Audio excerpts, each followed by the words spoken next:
What's going on, everybody? What's going on? Welcome back to your favorite podcast, the Double Dribble Podcast, with Destin and Drew. As Yes, always, sir. I'm Destin, And I'm Drew. So, and that's Drew. My brother, how your day been going today? uh, pretty good so far. Watching these Pacers.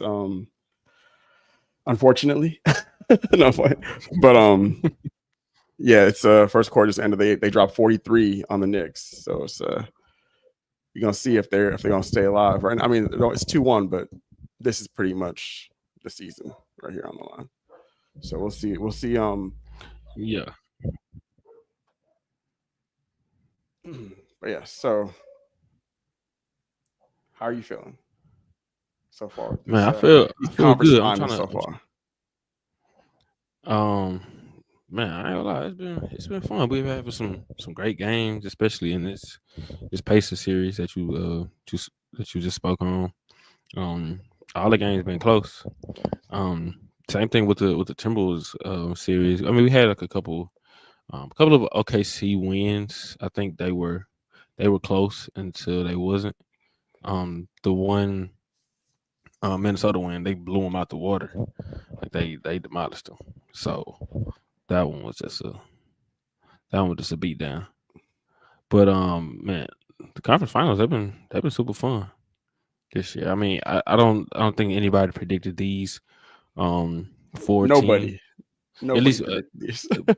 think, OKC was probably like the favorite come out the Yeah. West. But other than that, I think nobody picked the Knicks to make it this far, the Pacers, or Minnesota.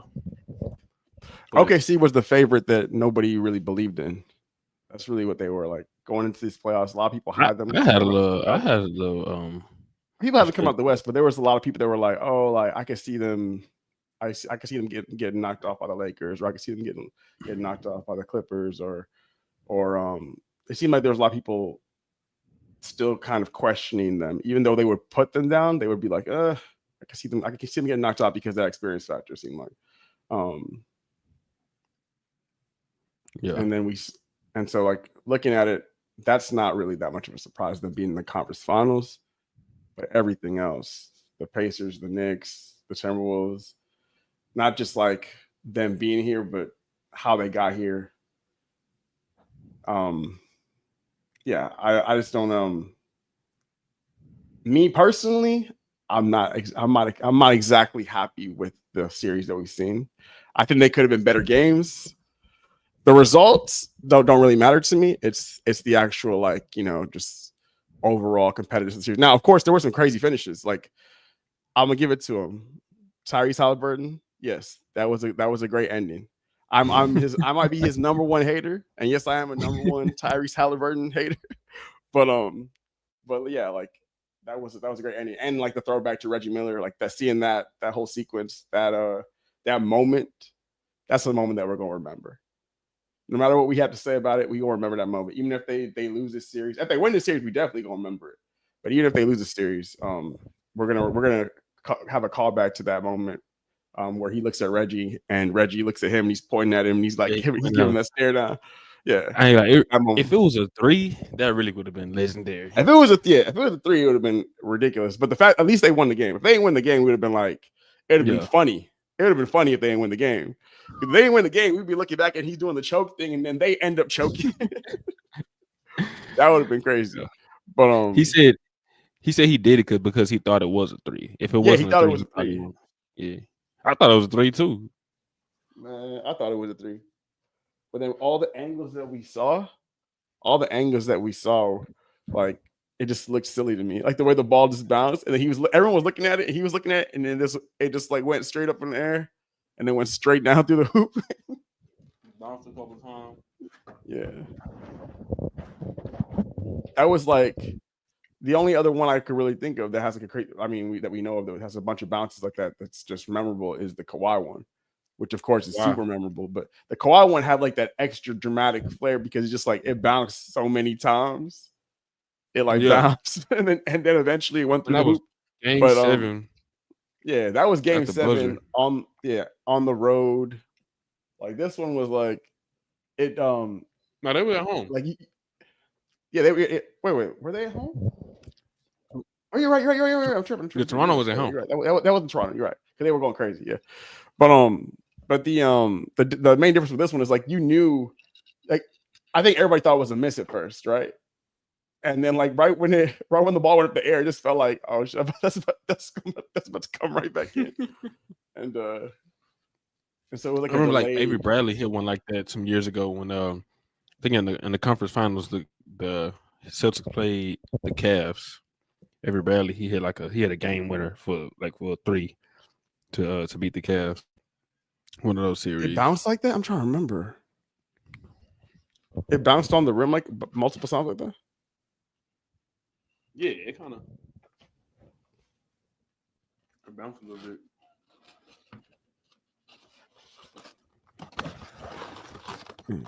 I'll be trying to multitask, y'all. Right now, Knicks 42, Indiana 47. Cat was in foul trouble early in this game. The rise of Aaron Nesmith. Nah, he been going crazy this playoffs. You see his 3-point percentage? No sense, bro. He's having one of those like I guess somebody hurt. Who was that on the ground? Oh, Landry Shamet.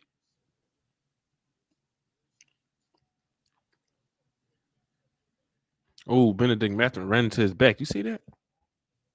Yeah, nah. Boom. Time out right now. I think Indiana up 7. Hey, so what do what you think about Anthony Edwards' comments about how he thinks the game went yesterday? Yeah, where he was basically saying that like, he didn't think that he had a off game or that he struggled. He just thought that he didn't get the ball enough or didn't get enough opportunities to really struggle. Is what he was trying to. I know what he's trying to say, but it's not going to really. That's not going to fly. Like you still didn't shoot the ball well. Like in the moments that you had. That's what he's saying. Honestly, what he's saying is kind of like what I said when people were dogging Harden in that game 7. He kind of was giving a similar kind of thing where like, yeah, I thought Harden I don't think Harden played well, but I don't think he had enough opportunities, right? He didn't get a lot of shots because they were trapping him a lot, getting the ball in his hands. Yeah. I was saying that literally like in the first quarter. You see what Cecil said in the comments? Yeah, he said he sucked. Yeah. But yeah, no, that's literally what his thought process is though. I know what he's trying to say, but the way he's saying it is no, like because you didn't play well. I think he shot like 5 for 14 or 5 for 15, something like that. And he shot like 1 for 8 or 1 for 9 from 3. Like so you like in the opportunities you had, you weren't efficient. It's one thing if like, you know, I think it was 1 for 7. Yeah, 1 for 7. So in the opportunities that you had, it's one thing if like let's say like you were super efficient on limited shots and you had a bunch of assists. And they were just trapping you a lot. But when a team's playing you like that, yeah, it's going to throw you off your rhythm. You're not going to be able to really just get into the game and do whatever you want. And really, you're either going to have to force the issue or you're going to have to, make plays for others. And if your teammates ain't making shots, you are the star. We're going to look at you, especially when you are the number one main scorer on that team. So like there is no other guy that's going to be able to usually take that load off of you and be able to carry y'all to a win. Like you can't count on Julius Randle to be the one to do that, even though he has had some big games in these playoffs. You're going to still have to be the guy that's going to be able to find a way to manufacture at least 20 plus in that game. Like 20 to 30, you don't need to manufacture, but at least 20. And he was able to give him that. And yeah, I do think it's just like it's a cop out. It's true that they're trapping you a lot and that they're taking the ball out of your hands and they're trying to make you be a playmaker and you're not able to really get into a rhythm. Say that. Don't say I struggle or I don't think I have all because you did. Yeah. You did. Yeah. Facts. Yeah.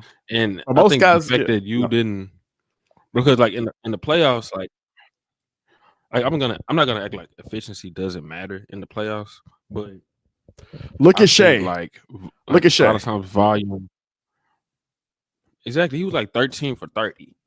Yeah, he getting them But up. I'm gonna give him this. that's I don't that's think what you need to Shea's do. really had has Shea really had any like great performances these playoffs, like beginning to end, like maybe like one, maybe two, you could probably say, like really just like awesome games, like he Yeah, I think he dominated. had some great performance. I would I consider said a couple. I said a couple. I'm not talking well about games where he just like dominate. where he just like dropped 30 and got a lot of or got a lot. I'm talking about games where like like he had like a like a this a super efficient high scoring game where he just like, takes over and is like the man.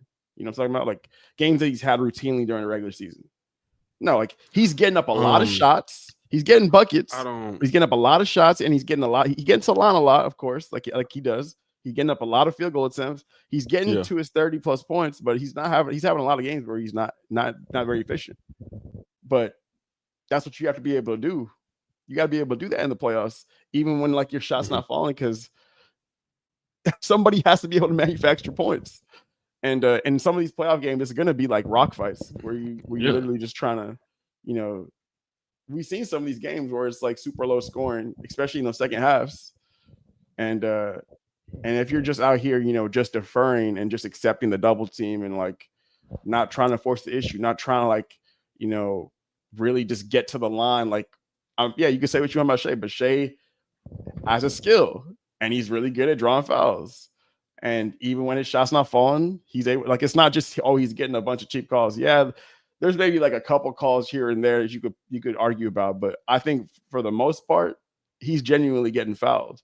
Um, now, that's something that as somebody that, like, if you look at Anthony Edwards, it's something that he has to be able to try and do himself. Like he has to find a way to like play that in between. He doesn't. That's probably a knock on his game. He doesn't really have that in between game. Yeah, like he's an elite 3-point shooter. Yeah, we know he can get he could rise above and get to the rim and finish over anybody. But like I think being able to really manipulate the defense and try and like draw contact and get more shots and more field goals to fall at the lines, getting more points at the line when your shot's not falling from the floor.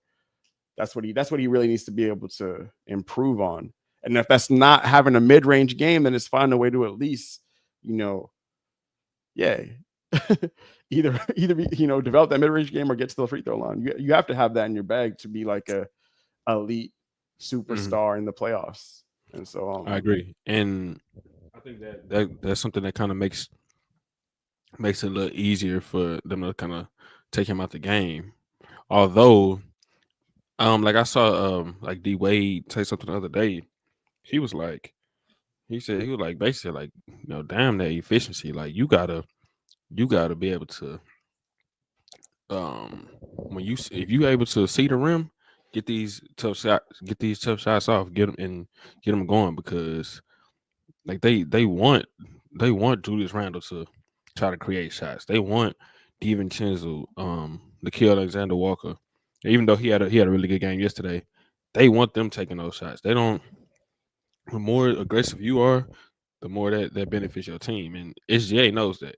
Now sometimes he ain't the most efficient, but he still does what's required to keep putting pressure on the defense. And he had a 40-point game yesterday. He was 13 for 30, but he was getting to the line. He stayed aggressive. That's what you got to do. And I think the big thing for yesterday's game was how OKC's big three showed up, especially in that fourth quarter. Like all three of them was hooping. SGA, J Dub, shit. They all had great fourth quarters. I think they tried to compare SGA and J Dub's game yesterday to that Kyrie and LeBron performance, mhm. which I don't think it was. I don't think it was as good as that. But they they they both had great nights, especially J Dub. I mean, he had what Yeah, 34. that's his best game in the playoffs, probably. Yeah. Now he was hooping. He was Um, hitting his threes. He was hitting his shots out the dribble. I mean, he was doing this thing. They just got more reliable guys, even from like I think down the roster and in the star department. I think they just have more reliable guys than Minnesota. And that game, that was a great game. They both teams was playing good defense, but both teams was making like shot after shot. Um, Alex Caruso showing how he's one of the best perimeter defenders, not only in the league but of all time. I'm done. Hold on. What Shay did yesterday is what Ant was trying to say he did. Nah. Nah, I don't think so. Only because Ant wasn't getting the shots. Like at least like Shea was getting his shots up. Like he took a Ooh, OG, that like, was tough. I see that like late. Shea took like 30 shots, right? And he took Yeah. like Shea took 30 shots. Ant took what 13 shots. Right now, SGA he like Ant did say that like he didn't really get enough opportunity, which is true. But a part of that, just because a part of that's true doesn't make the whole of what you say true.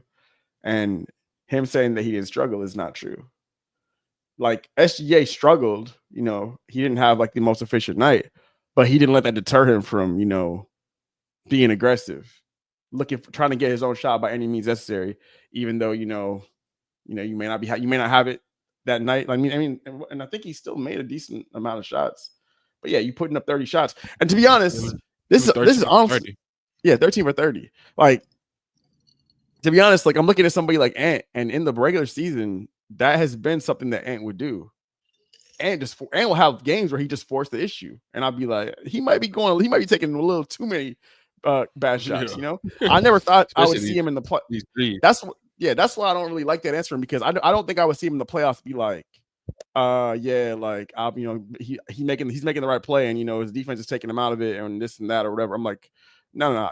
I've literally seen this same dude in the regular season taking shots where he's got 3 people on him and he just turned around, fading away out of like no, that's I'm sorry. He was shooting those shots in game 3.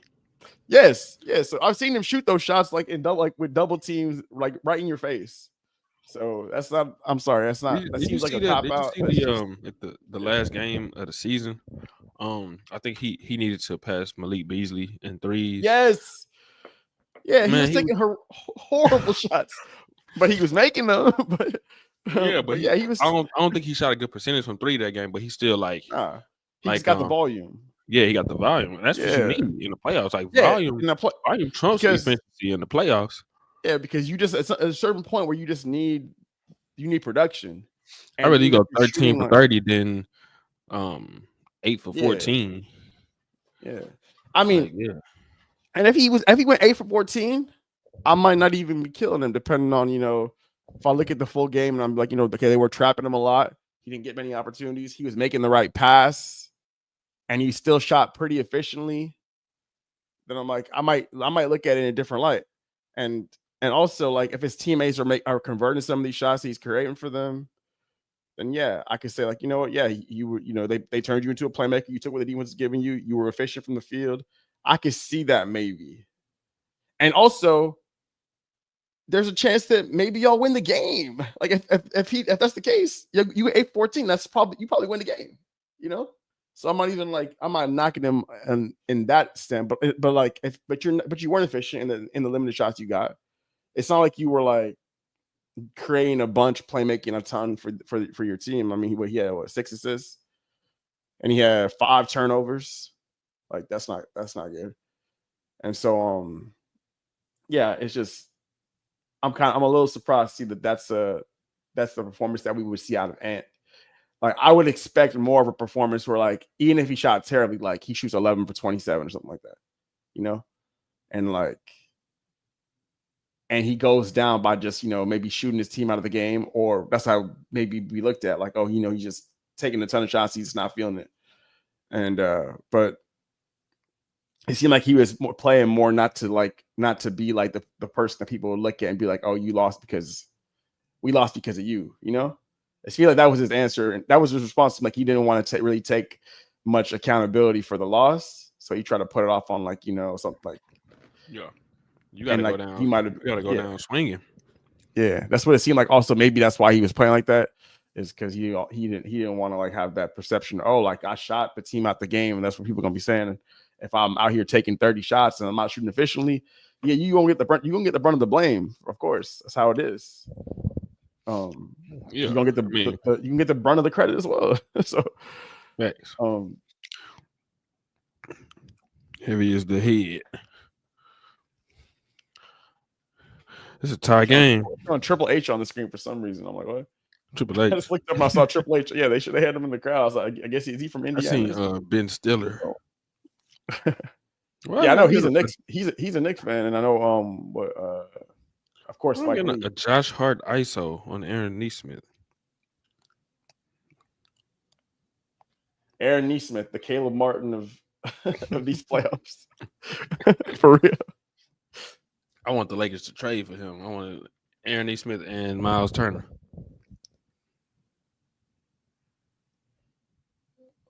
Did you see those segments, like the clips of Urkel and Tyrese Halliburton?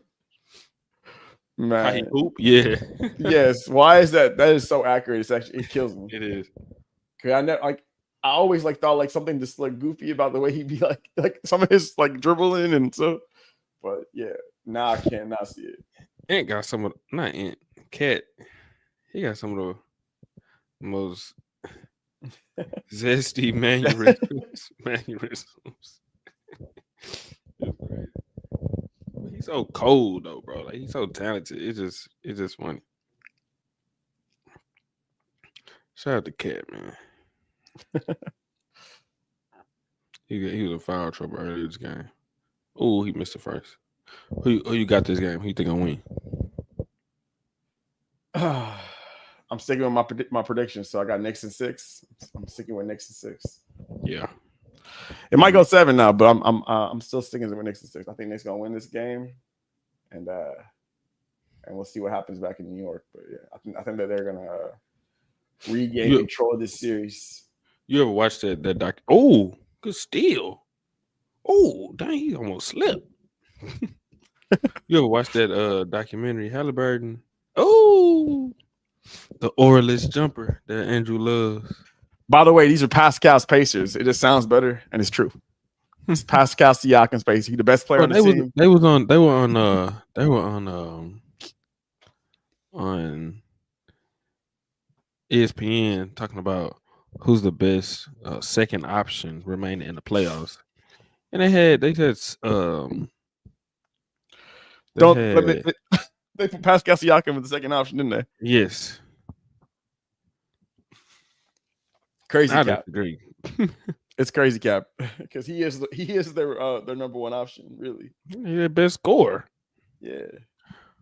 Tyrese is their primary initiator. Oh, I didn't even. Yeah, he's a primary initiator. He's of course their playmaker.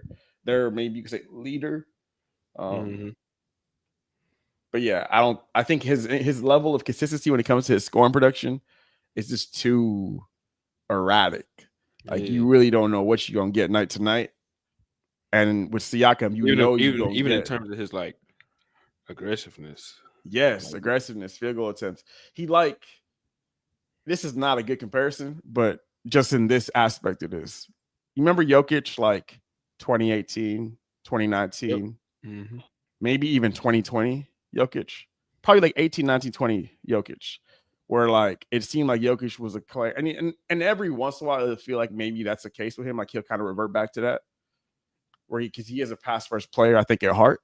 But I think for like a good portion of his first, 5-6 years, he didn't seem like a play. He would defer a lot, like overly defer. When we're like, yeah, like I know you're a really good playmaker. I know you got a really good vision. And you're a great passer, but like. The team needs you to go get 20 to 30 points to win this game tonight. And you content with your 15 points and 11 assists or whatever, you content with like, oh, you know what? Like, now I could go and just like, attack my matchup and post them up and get a bucket in the paint. But I could just get a wide open shot for this dude in the corner over here. Let me go do that. As much as like, no, like you need to actually be aggressive and go look for your own shot. And it seemed like it took him a while to really get to that point where he's like, you know what? I got this big body. a lot like very few people can stop me from moving them in the post, especially like in this day and age. Like, it's very few guys that can really just like, be a physical force against Jokic. And like, I Good think literally block, the yeah. guys is what Zubac, Embiid, maybe a couple Yeah. other guys, right?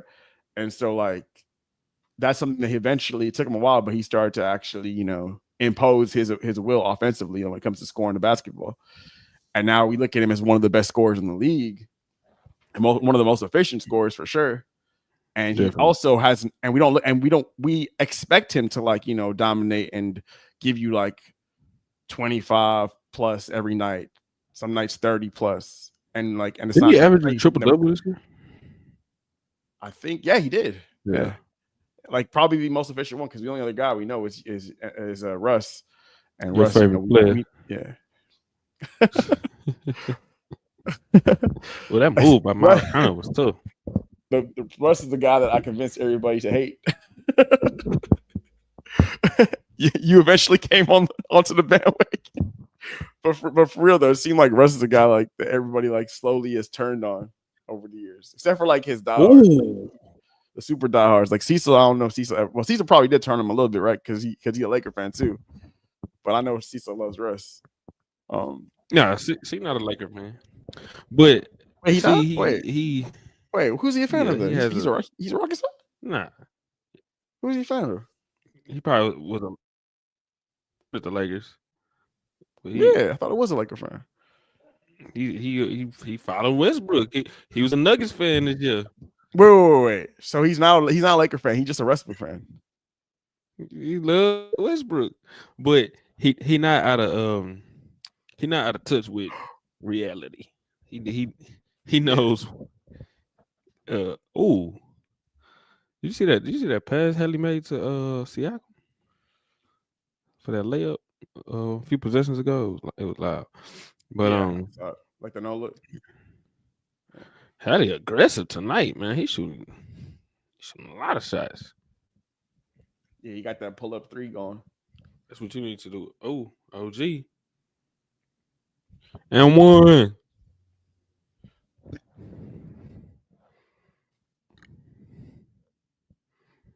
Yeah, I need to see. I want to see a Knicks. I was hoping for a Knicks Timberwolves finals. Yeah, that's exactly what I wanted. That would have been so tough. But remember what I said before that series kicked off before Minnesota and oh, I don't know. That's a foul.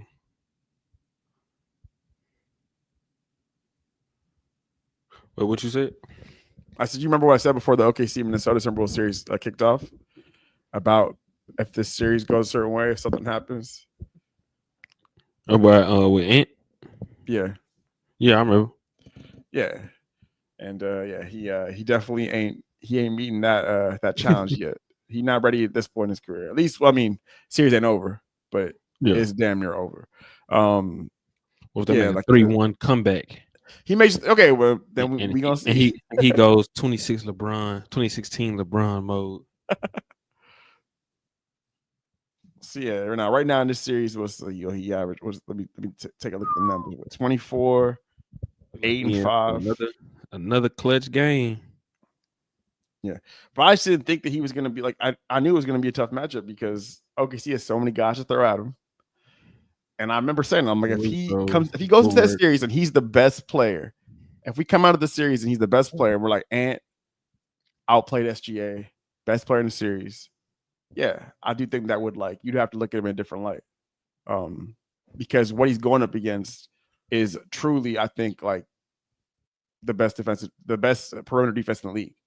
And there's so many elite one-on-one defenders that they could throw at him in that series that you would think that he's not going to be able to keep up his efficiency. I didn't think he was going to have multiple games where he's taking 13 shots. So that's and just looking at that, that's I gotta put that against him. That's a big knock right there. Like he's 5 for 13 in game 1, 5 for 13 in game 4. Game 2, he was super aggressive. Took a lot of shots, and he was very efficient in game 3. That was really his best game, probably game 3. Everybody's best game, really. They steamrolled them. But yeah, like this, he's not handling the doubles well. He's not handling being trapped. And they're definitely getting him out of his game. Yeah, for sure. I I think he's a lot better at um going against like double teams.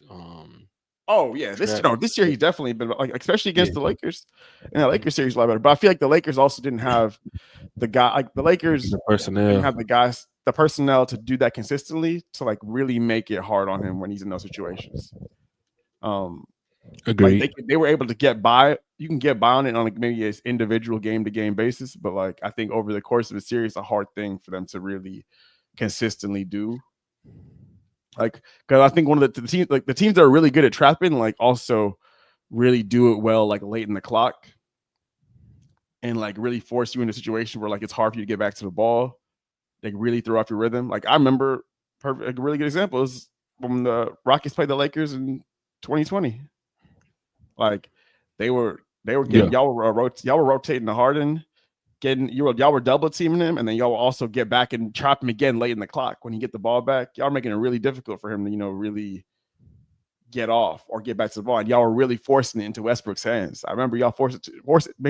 He had to be the guy that was making a lot of the decisions in that series and getting these wide open catch and shoot 3-point looks, and then being in that weird like situation of like trying to like either shoot it or just deciding I don't want to take this shot. I'm gonna try and dribble it right into the defense.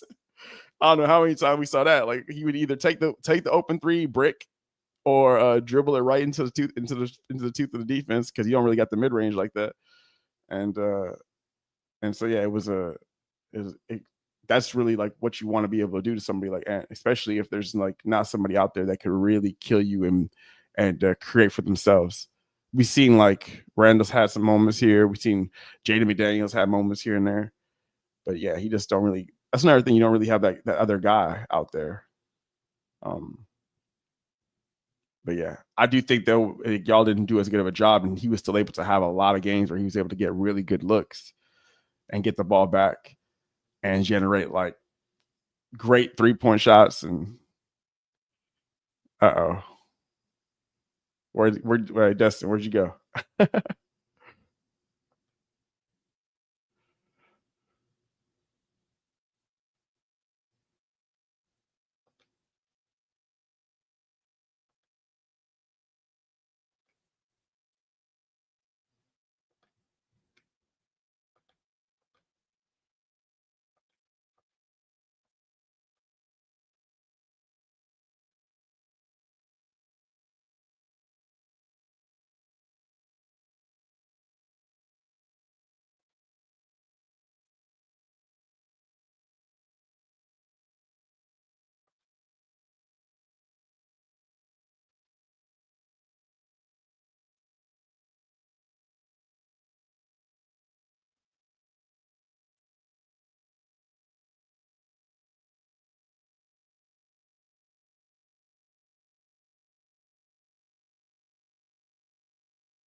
Might check. After the loss. In your mind, what happened tonight? How did you see it? They outplayed us, out rebounded us. Got more than 50-50 balls. Wanted a little more. Did they do anything different to you to keep the scoring down? Yeah, it seemed like they went back to how they was playing game 1 and 2. Just in the gap, super heavy. No matter what, my guys were making shots, they still was in the gap. So yeah. More difficult than the first two games? Not really. Just same thing, just in the gaps. My bad, Lenny. How do you guys bounce back now? You guys, 4 games in. What do you think about going back to OKC? I feel good, man. Just try to get one and come back home. And just the turnovers that they create, just what do you kind of see from that respect that made it harder to take care of the ball tonight than versus game 3? You just can't play with the ball around. Like everybody on the team is handsy. Yeah, just can't play with it. Gotta, like Coach said, gotta pick one way and go, and then once they show you the heavy gap, get off of it. And how about what Nikhil and Dante gave you? It was balling. It was balling. Hopefully, they carry that over to the next game.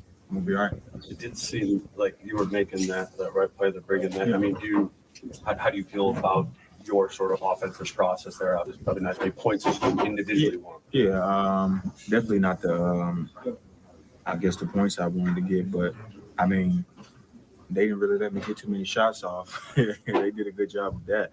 Every time I had the ball, they showed me a major crowd. So just making the right play, getting off of it. And my guys hit shots tonight, so big shout out to them. Yeah, and just, I mean, you guys played good defense on Shea and J-Dub a lot, and they just made big shots over you. Is that kind of what you saw? I mean, in good position a lot for the fourth quarter? Yeah. I mean, J-Dub had a bunch of open ones. He made some tough ones too. Shea made some tough ones, but I think Chet changed the game for him more than anything. The easy points he had, the easy rebounds, putbacks, all his points. I think that was the game changer. So much of your guys' play up front to this point was big nights from you and Randall. That's how did it kind of hit you for the fact that you guys both struggled at the same time tonight? Here we go. I don't look at it like I struggled or he struggled. They had a good game plan, making us get off the ball. Especially for me, man, it was super in the gaps. I made the right play all night, so I don't really look at it like I struggled. I didn't get enough shots to say I struggled, so that might be how you guys look at it. But yeah, I didn't struggle at all. I made the right play. And do you have to play to want to shoot at all? Yeah, that's the difference. Yeah, like it's an urge that I want to get the ball in the rim, put it up there, but you don't want to take bad shots and get your team out of rhythm. So just playing the game the right way, man, and that's what we did tonight as a team. Do you feel like you got to score 30 for this team to win? Do you put that burden on you? No, I don't put no burden on myself. Just try to win. The only burden I put on myself is try to win. We gave ourselves a chance tonight. We just didn't come out from the start with the same aggression that we did in game 3. You think a couple more guys maybe left one out there tonight? I mean, you guys did not play a perfect game, but at the end you were within 2. Do you feel like you maybe left one out there? Yeah, I mean, we gave up 19 offensive rebounds and 21 turnovers. So they got 40 more possessions than us. You had 5 of those turnovers. So, I'm not saying that's good. I'm not saying that's bad, but we can take. That's one thing I hate. Giving up offensive rebounds and turnovers, bro. Extra possessions, they lose you the game. Whoever, and usually like if you want to know who win a basketball game, by looking at any of the points, go to the rebounds and turnovers. Yeah. Although that could lie, because some teams do turn over the ball a lot and still find ways to win. But yeah, because I think like Golden State, like back in really days, really. Yes, you're right. But also look at the 3-point shooting. Nowadays, you look at probably 3-point shooting, rebounds, turnovers, probably that order, I think. Because those Warriors teams, I think they were in the top, near the top of the league, I think, in turnovers, right? A lot of those Warriors teams. They should just be doing, because I think like a lot of their stuff, they don't like really draw up plays, they just orbit around Steph Curry. Sometimes they have miscommunications, but they I don't want to talk about them. Yeah, the offensive efficiency is still usually through the roof though. Because all right, so we at halftime. Indiana 69, Knicks 64. It's been a really good game so far. Tyrese freaking Halliburton. This dude almost has a triple-double at halftime, bro. Yeah, the way this game is going, it's looking like a Pacers type of game. Like 69 points at half. They running up and down the court. They getting a lot of transition buckets, a lot of easy looks. I'm not really seeing a lot of physicality or a lot of like really defensive pressure from the Knicks side, really. Like it's looking way too easy out there. Like it's looking like a regular season game, honestly. Like it's looking like a regular season game I've seen from the Pacers many times this year. So Yeah, If the that's Knicks how are the good- Pacers game go, and I think it's playing right into their hands, like you say, Drew. Because I think even though like the Tibbs, he's starting to play more guys, he doesn't want to. We all know that, and he be running his players into the ground. So yeah, unless they like in foul trouble. Sometimes. How do I Oh, here's the link. Here's the link. Hold on. I'm gonna see if I can get somebody to join up.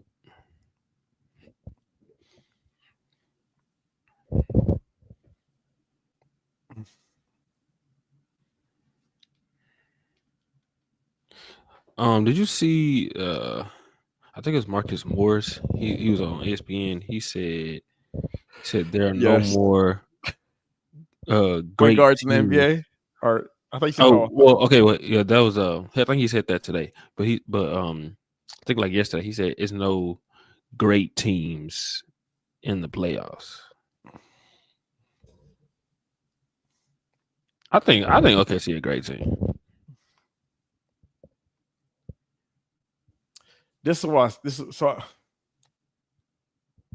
this take from him, I think, is the more like reasonable take, but I think he's wrong. Apple I think user 6727. Hold on, Apple user 6727. What is this BS? Who are you talking about? What is this BS? What is? Who are you? Somebody on Instagram. Anyway,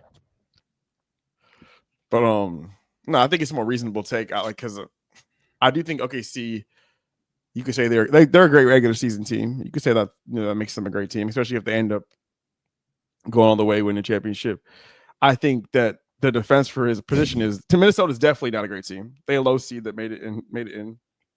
Given some of the matchups and injuries potential, that could have had an impact on their path to get here. The Knicks definitely aren't a great team. And the Pacers, none of those other teams are great teams. Like we know this. And they both benefited, definitely the Pacers at least, benefited from injuries significantly in these playoffs to get where they are.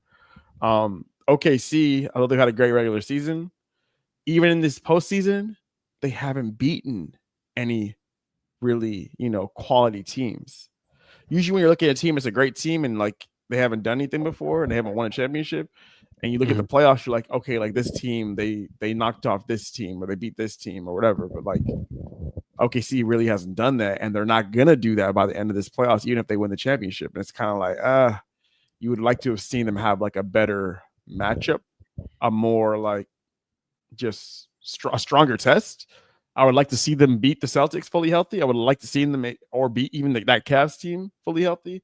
Not that I think that Cavs team is a great team, but at least they were a great regular season team. They would have made the finals. That would have been a bigger test. They have, they're a really good defensive team and they have, great offensive capability. But none of these teams that are left are teams that I would consider that are great overall, both sides of the ball. They have, certain, aspects. Like they have certain players that are like stars or are great quality level talent. But yeah, like we're looking at these matchups and these teams that are left. OKC is not going to beat any really, like the best team they beat in this run is going to be that team with that Nuggets team, and that Nuggets team is extremely flawed. Nobody thinks that Nuggets team is anywhere close to a great team. Yes, they made it to the second round, but they went 7 games with that Nuggets team with a relatively new coach, ton of holes on that team, and they're not a really good defensive team either. So yeah, I kind of see where he's coming from a little bit, that there's no really great teams, but I think OKC would be a good champion and they had a great regular season. I just don't think that, I don't know. What do you think from it? Do you think that's a hold up, Chad? I'm dead. I was like, who is Chad? Who's this idiot? Hey, on Instagram Live, somebody talking down. IG Live. I'm trying to watch. I'm gonna get them up out of here. Wait, who was talking on IG? Somebody on IG, they talking about, yeah, I need a job. I said, go get you some money. The one with the red couch got dusty eyebrows. Y'all, Dusty eyebrows. I ain't gonna repeat the other part, but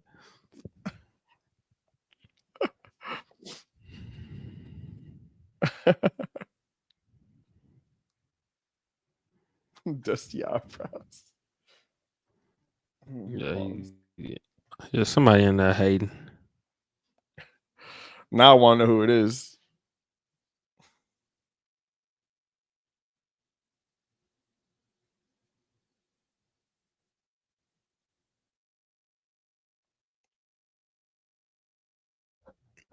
So with the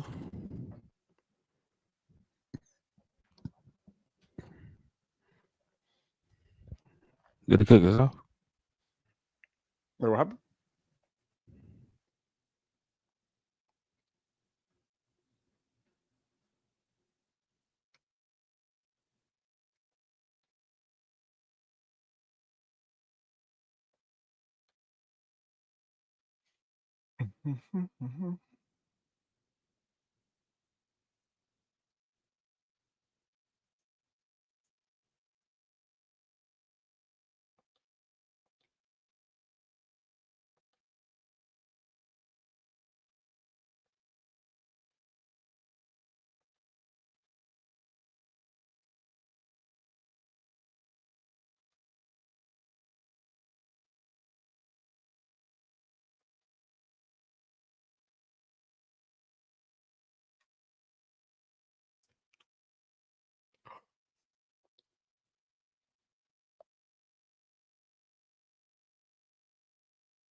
Which one? Which one I'm on?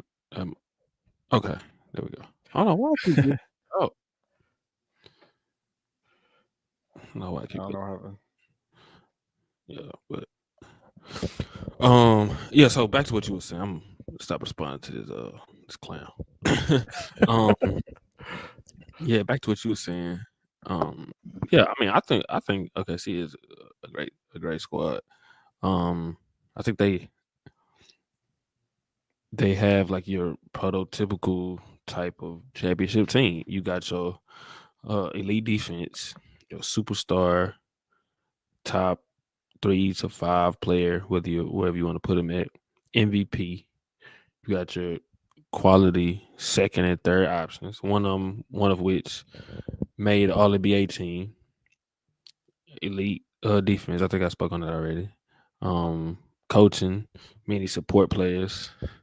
I think they the only one remaining that has a MVP candidate. I don't think Ant is at that level yet. No, you're right. Have elite defense, coaching. I think he was just wrong about that. And like a argument you could say, oh, there's no more great teams. Well, like if you would ask Marcus Morris who's the great teams remaining, and I think he's saying this because I mean not remaining, but who are the great teams? He was gonna say, oh, the Warriors, oh, the Clippers, the Lakers, the Celtics, and I Yeah. think he was only saying it because of their experience and who the specific players were. I think it's These teams beat those teams. yeah, but Timberwolves I beat think the it's Lakers. because I think it's though. But looking at OKC, like you want to see like them beat a team, a quality opponent. Like what did they go through? I guess, and I guess the best team would be the Nuggets. The Nuggets are a championship team. I guess a couple years removed, but that team it's definitely a much worse team than the one that won championship. And so like looking at it, yeah, like I guess that's really the knock on them. Like they're by the end of this postseason, we're not going to see that OKC team really beat somebody that's a really elite level squad, And everybody I thought it was going to be the Celtics in that finals, and that we were going to see the Celtics go up against the best of the West. And now we're seeing, it's definitely not going to be that. It's not going to be anywhere close to that. So It's it definitely is. I mean, you could. It's just how we're gonna look at it. It's how we look at everything. I don't think that you could just say they're not a great team that just based off of that. But I can see the argument because, yeah, like we just know they're not gonna have that same level of test that some of these other teams that we've considered great teams have by the time they win the championship. Like, it's always something that we factor into when we judge a team. It's who do they go through, who do they beat to get their title. If we start really trying to compare, trying to compare. Yeah. That's true. I think hold on. It's hey, to be honest, I mean that's a big reason why a lot of people knock the Celtics from last year. If you look at the Celtics, the Celtics didn't really beat nobody either. What a lot of people say. A lot of people knock the Nuggets championship, I guess, because they had me too. Yeah. But even I think that the Nuggets probably had like a better run, in my opinion, than at least who they beat.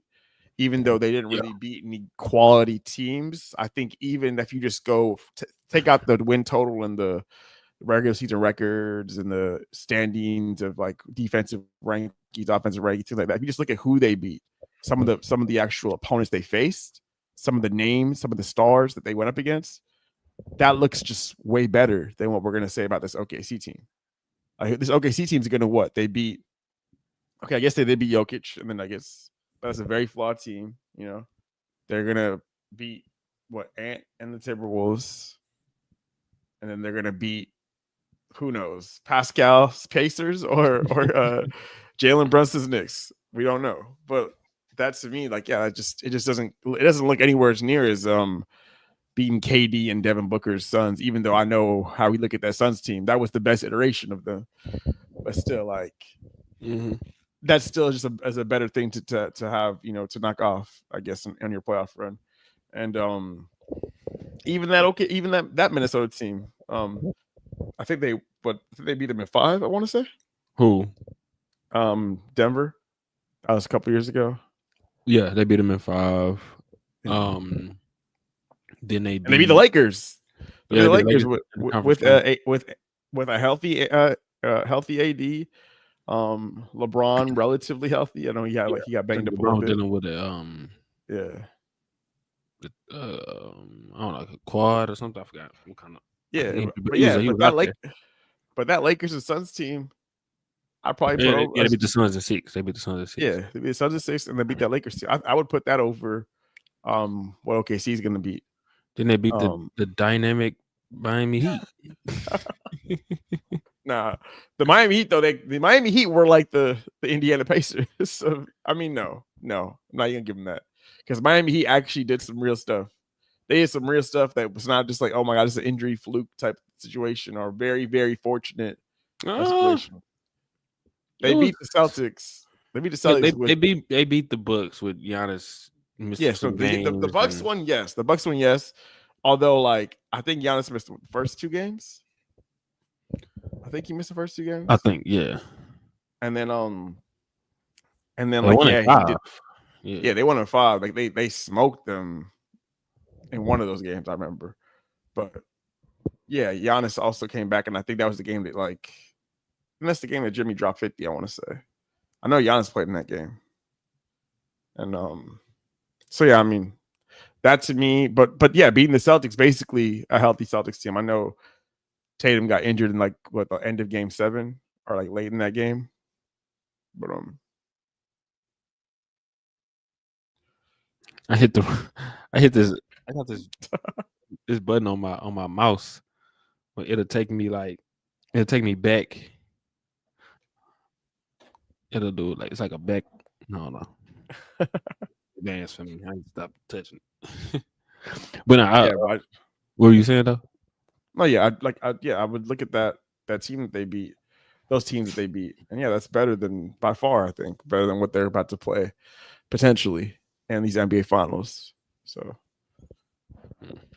I would probably put it on par with the Celtics of last year, and the Celtics of last year probably is even better. Honestly, they beat like Dallas Mavericks with Luka and Kyrie, and like a pretty good Dallas Mavericks team, and like. I know like Luka was a little banged up or whatever, but I think he was still healthy for the most part. He's banged up pretty much that whole playoffs a little bit. Mm-hmm. And Luka always got like some type of his something knee like bleeding or something, Yeah. some type of weird injury like that.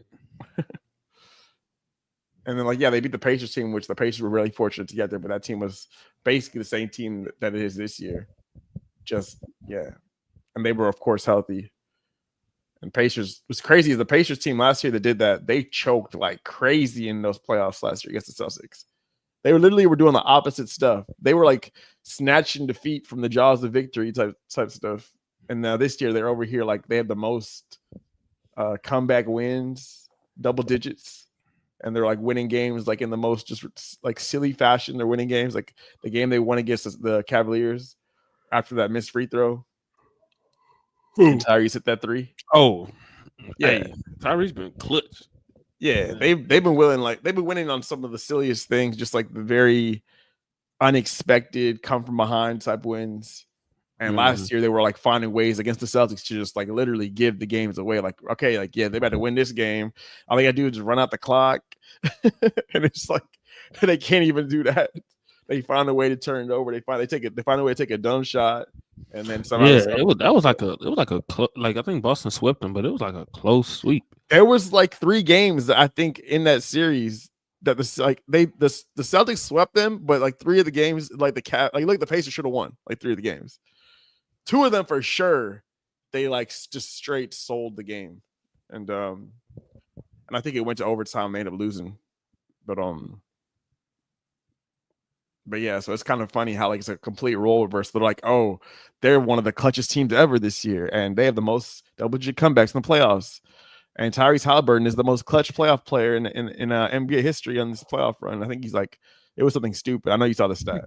It was like he's 12 of 13. He got the same amount of game winners as Kobe Bryant does in playoff history. Or it was game, I think it's leading or tying shots in NBA history.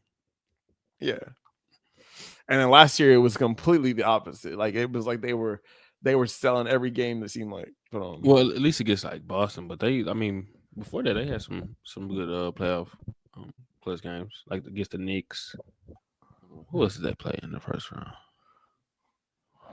I can't remember. But I do remember that that Knicks. They played the Bucks. They played the Bucks with nobody. The Bucks because Dame and Giannis both were hurt. Yeah. Giannis didn't play the whole series. Middleton was playing on like one leg. It felt like. Yeah. Shout out to the Pacers though, man. Hey, back-to-back Eastern Conference Finals. It's better to be lucky than good, man. It's better. I think it should be after halftime now. Oh yeah, no, they're back. Yeah, the Pacers are up like 10? Yeah, 10. Last I saw, they were up like 10.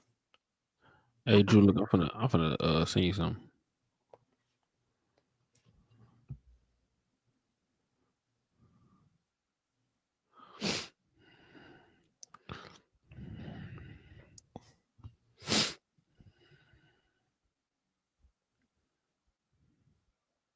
Bro, Anthony Towns is hilarious, bro.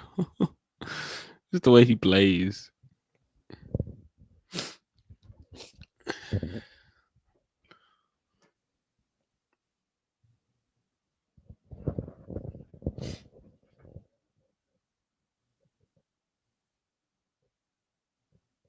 Wait, what? I don't know who that is. I don't know who that was. DJF Bout Booty. What? Wait, say that again.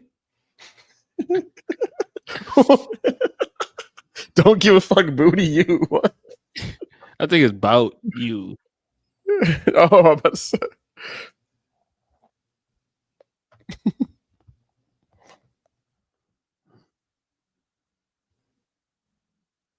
I'm trying to find the page.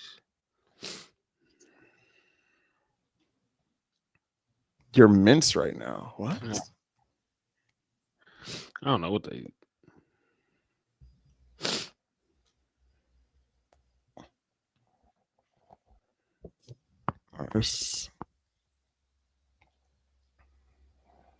don't know, man. Some troll. You're not talking down.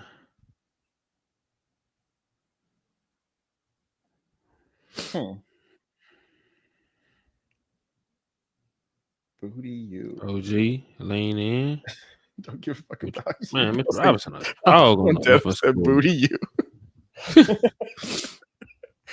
Cat back again on Siakam. Post, hook. Won't go, Mitchell Robinson. Hey! Mitchell Robinson be dominating on the glass, dog.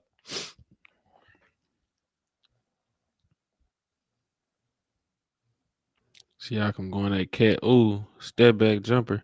Dog, he love that little drive baseline, step back, mid range. I done seen him hit that plenty of times in this series. Siakam love that. I found that profile. You did? Yeah, I was like, who's this? Wait, send it to me. Is it Jamina?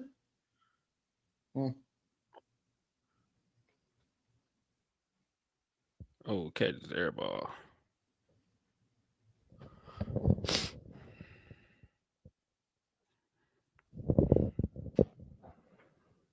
Yeah, I don't know who that is.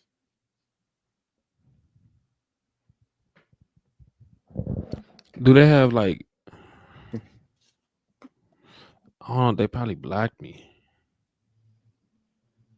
Like, do you see? Do they have posts or anything? Yeah, they have stuff on their they have stuff saved to their profile like this. Whatever the hell that is.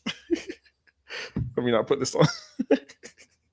Bro, I can't. Like, I think they blocked me. Look. Nah, it's somebody. Look how I look on mine. It's somebody that must know you or something, or they must know you through somebody else. Screenshot. Send me their pictures. Let me see what they look like. See what they really bite.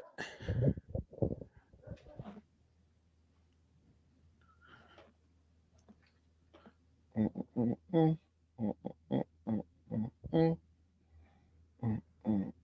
the hell is this? No idea.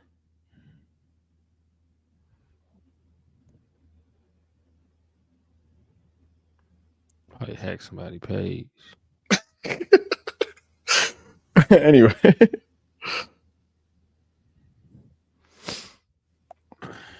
That's the same name, right? Unless I found this is another booty you that I found. A booty you. Nah, that's the same one. Yeah, it is. Booty you. Yeah, they got me blocked. Because they ain't want you pull out their page. Yeah. It's all good. Welcome. They ain't think to block me though. So no, they must know you. They either know you or that somebody knows them through you. I was coming in the chat like back at them, and then they knew it was me. But you wasn't. You wasn't in the chat. Yeah. And so like they have the double dribble IG. They don't have mine, so they don't know to block me. But I was like, But you seen what they said? They gotta be somebody. Yeah, that's what I'm saying. Somebody has to know you. Okay, so they know. Well, somebody know you, cause they said that you, which I don't really care, but no, but like that's strange, huh?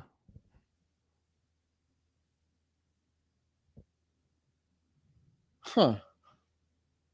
Strange. It's all good. So what we looking like right now? Pacers 83, Knicks 75. Gotta give me something to drink real quick. Oh, you know what? You want to do a hoop grid? Let's do it. We ain't done one of those in forever. You could pull it up. I'm about to go give me something to drink. Let's see. I got you.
Hey, look, I'm gonna show y'all the best. All right, Well, so I can't show y'all because they ain't sponsoring us, but hit me on the side. Best crayon in the bill. All right, let's do it. all right, so So I was looking at something. It was like we want like really rare players. So what's like the most like rare player you would think like out of these? I guess I think Dennis Rodman would probably be obvious for Pistons 20 rebounds in a game. So gotta think of somebody like I think Drummond would probably be easy.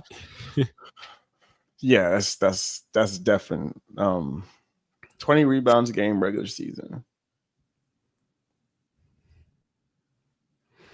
For who you looking for? The Detroit. I mean, like anybody that I could think of is going to be somebody that's a pretty common name. Like, Drummond. of course, we got Drummond, we got Ben Wallace, we got probably Rasheed Wallace too. Dennis Rodman. Dennis Rodman, Bill Laimbeer. You think Laimbeer got 20? I wonder if I Jalen think he Duren probably did it before. Jalen Duren got 20. Maybe. I feel like that one's a little bit more iffy. I don't know. Let's see. Like there's some that we know for sure. We know for sure know for sure Robin. We know for sure Drummond. We know for sure Ben Wallace. What would be the most rare out of those? Probably. It might be Robin. That's the most rare out of those. Just because I feel like it could be Drummond though too. Because a lot of people don't really think of the Pistons lately, but it's more recency. So, 2 triple doubles in the regular season and 20 rebound regular season. Anthony Davis. Well, we could use him for that Pelicans one.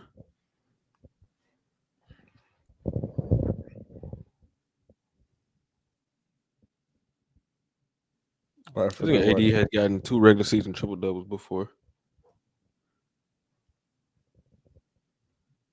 Which one? I mean, we could just put him for the rebounds one though, right? Which one you think will be more rare? 2 triple doubles regular season.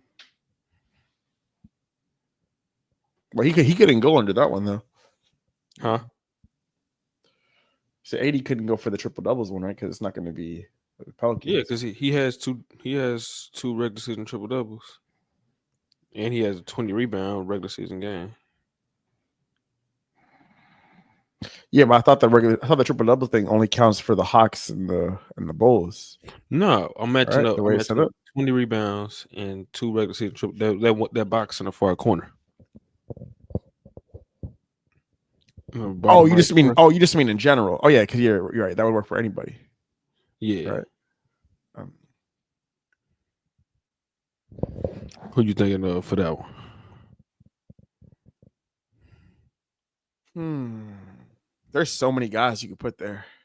True. Like it's crazy how many guys you can put there. Like I'm trying to think of somebody rare.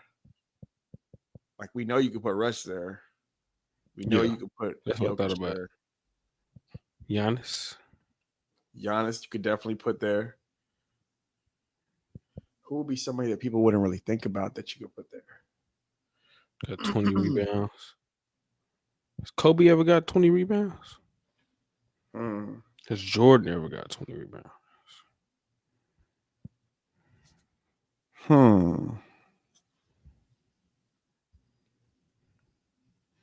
Tim Duncan.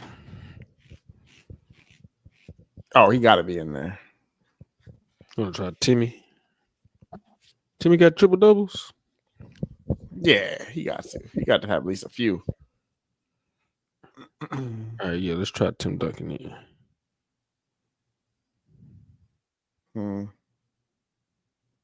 You gonna type Are it you in? are you gonna do it? All right, you want to do Tim Duncan? You don't think that would be like? You think that would be most rare? I feel like there's no other big guys like super rare. Like that. I'm trying to think. 20 Like rebounds. a Valanciunas or something. I still he had the triple double though. Mark Gasol, one of the Gasols, maybe. Yeah, I'm thinking like, well, yeah, I thought Gasol wasn't a big enough rebounder, I don't think. But Pau Gasol, that might be one. I can see him having. He definitely had to have multiple triple doubles for sure. I feel like he has to. All right, yeah, let's try 20 Pau Gasol then. The 20 rebounds is the only one I'm just like, I would think maybe like his early years with the Grizzlies. Let me see. It says 70. It's 77 possible players. Let's try Pau Gasol. Oh, boom! That's hella good, right? Yeah. Yeah, like top 2%. Okay, man. Pau Gasol, that's the real Sengun comp. Sengun, like a poor man's Pau Gasol. For real, he a poor man's Pau Gasol. Which one you want to attack now? Who played for the? Oh, I think Lonzo Ball would be an easy one right there. Bulls and Pelicans. Oh yeah. Who else could we think of though?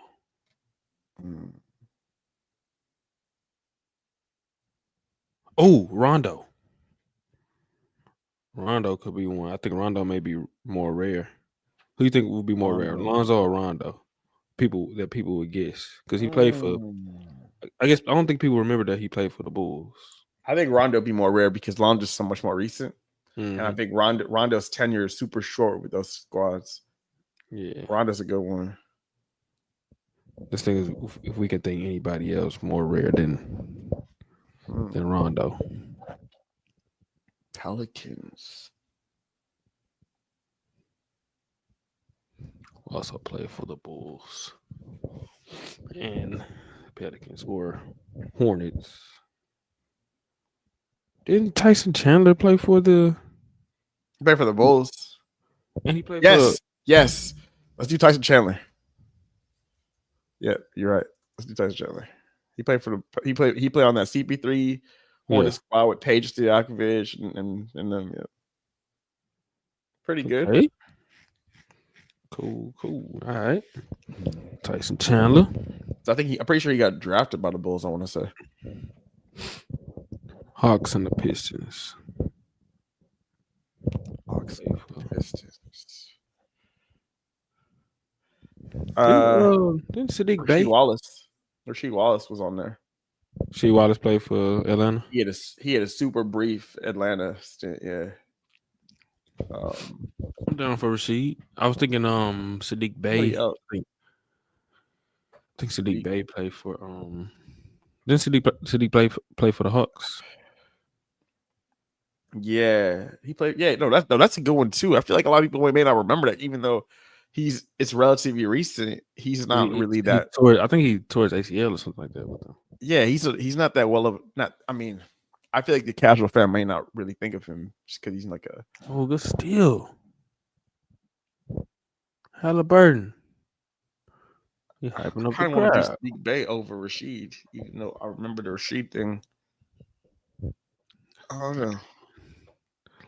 Let's go. Let's just somebody else. Because Rasheed, I think was literally there for like not even a season. I think he was there for like part of the season. Rasheed Wallace, but Sadiq Bey was recent, but a lot of people don't know Sadiq Bey that well. Like, who else? Pistons and Hawks. Pistons and Hawks.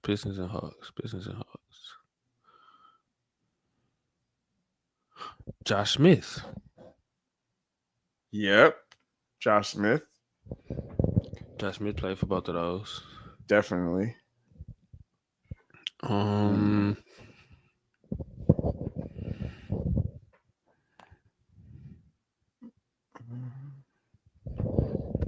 know Richard Hamilton played for the Bulls and the Pistons.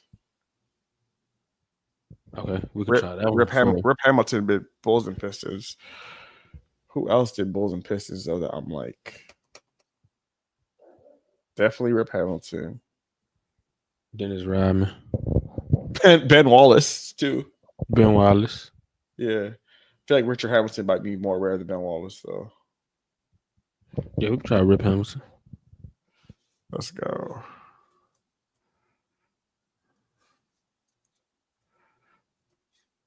Damn, they didn't give this kind of picture. That's crazy. The disrespect. Respect the champ, Rip Hamilton. They took one of the heavy rebounds away. Top 10 mid-range player all time right there, Richard Hamilton. Top 10? Yeah, top 10 mid-range player. Think about it. I don't know. Maybe. That's a good thing. All right. So name me 10 better mid-range players than Richard Hamilton. 10 better mid-range players than Rip Hamilton. Michael Jordan. One. Kevin Durant. All right. Kobe and Kevin Durant. Kawhi. That's 4. DeMar DeRozan. That's 5. That's 5. LaMarcus Aldridge. He's a mid-range player. You didn't say guard or. Is LaMarcus Aldridge a better mid-range player than Richard Hamilton? I don't think so. I'm gonna say this. I think because a lot of Richard Hamilton like stuff. Not to say he didn't have any like self-creation, but like it was kind of like pinned down. Yeah. I mean, it was him running around without the ball. Yes.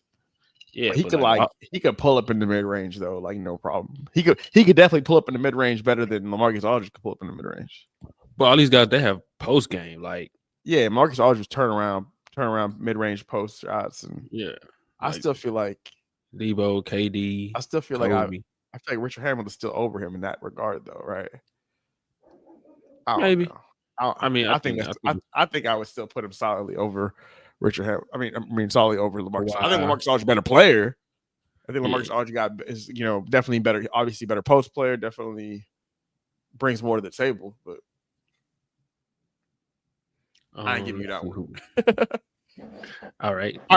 You know, we'll count that one. We'll put that as number 6, but we're gonna put him off to the side because I don't really believe in that one. So we'll put that one off to the side. So who we got? We got MJ. You got 5 right now. You got MJ, you got Kobe, you got Kawhi, you got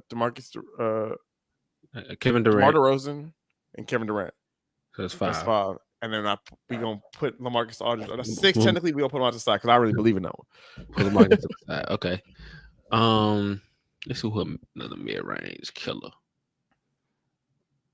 Shea. Would you say Shea at this point? It's really early. It's really early on, but if you put in LaMarcus, I feel like you got to put Shea. But it's hella early though.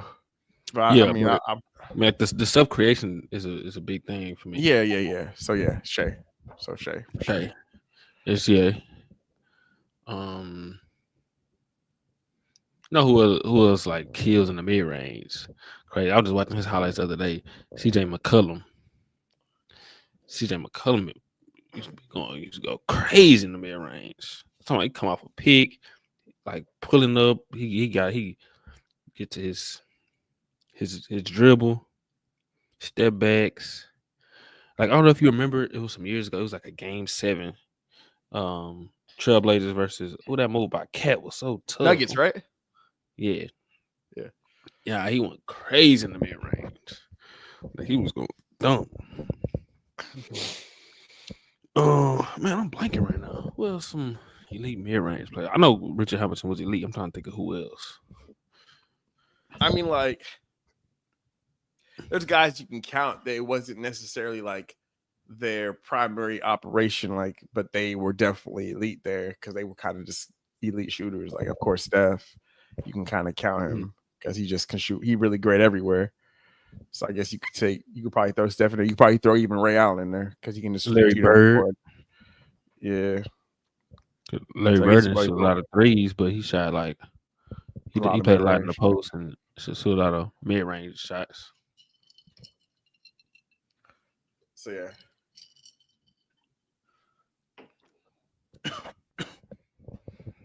I guess Ray the best Allen. one. Yeah. Yeah, the Shooting other ones would probably be mid-range. Ray Allen, Larry, Steph. Those guys were like Melo. all the way down. There we go. Okay, Melo. Melo's a good one. We throw it there. Melo for sure. Oh yeah, I'm about to get in my bag now. Then, T Mac. I don't know, T Mac. Yeah. I'm liking some T Mac. T Mac was kind of like almost kind of like this era in a way. He was shooting pull up threes and he was shooting he was shooting more threes than you would think a player would shoot like back in the day. Yeah, especially a couple of those years. Like, yeah, for sure. Oh, another easy one. I can't believe this one ain't crossed my mind. Sean Livingston. Yeah. Yeah. Sean Livingston was a dog from the mid range. It felt like he didn't miss. After his knee snapped, bruh, his mid range. Yeah, that's all he did, damn near. Like his name was automatic. It was automatic. I still feel like Richard Hamilton better though. Nah, you correct, bro. No. Sean Livingston, fantastic, was great in the mid range. Richard Hamilton was also automatic, and it seemed like it was so much. It seemed like it was like, hey, brother, bruh. Hey, look, we on the pod real quick. Who a better mid range shooter, Rip Hamilton or Sean Livingston? Sean Livingston. Thank you. Stop. It's Richard Hamilton. Andrew, we talking about he said Richard Hamilton was a top 10 mid-range shooter all time. Nah, he was. I'm trying to name guys. I think I'm at about like 7-8 names right now. Yeah, I said Debo, I said KD, I said MJ, Kobe, Kawhi, B.I. No. Chill. Nah. Top 10 all time. Yeah, Kawhi. I said Melo. I said LaMarcus Aldridge. We put that one to the side. That's what I said, but yeah. Top 10 mid-range. No. Yeah, but specifically top 10 better than 10 better than Richard Hamilton. 10 better than Rip Hamilton. I'm trying to come up with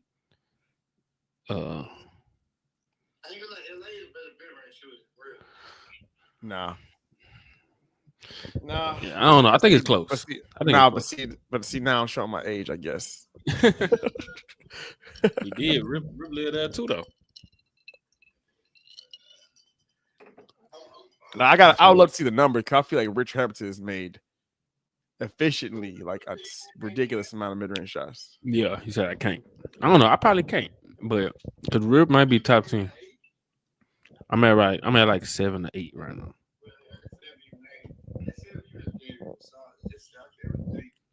Chris Paul.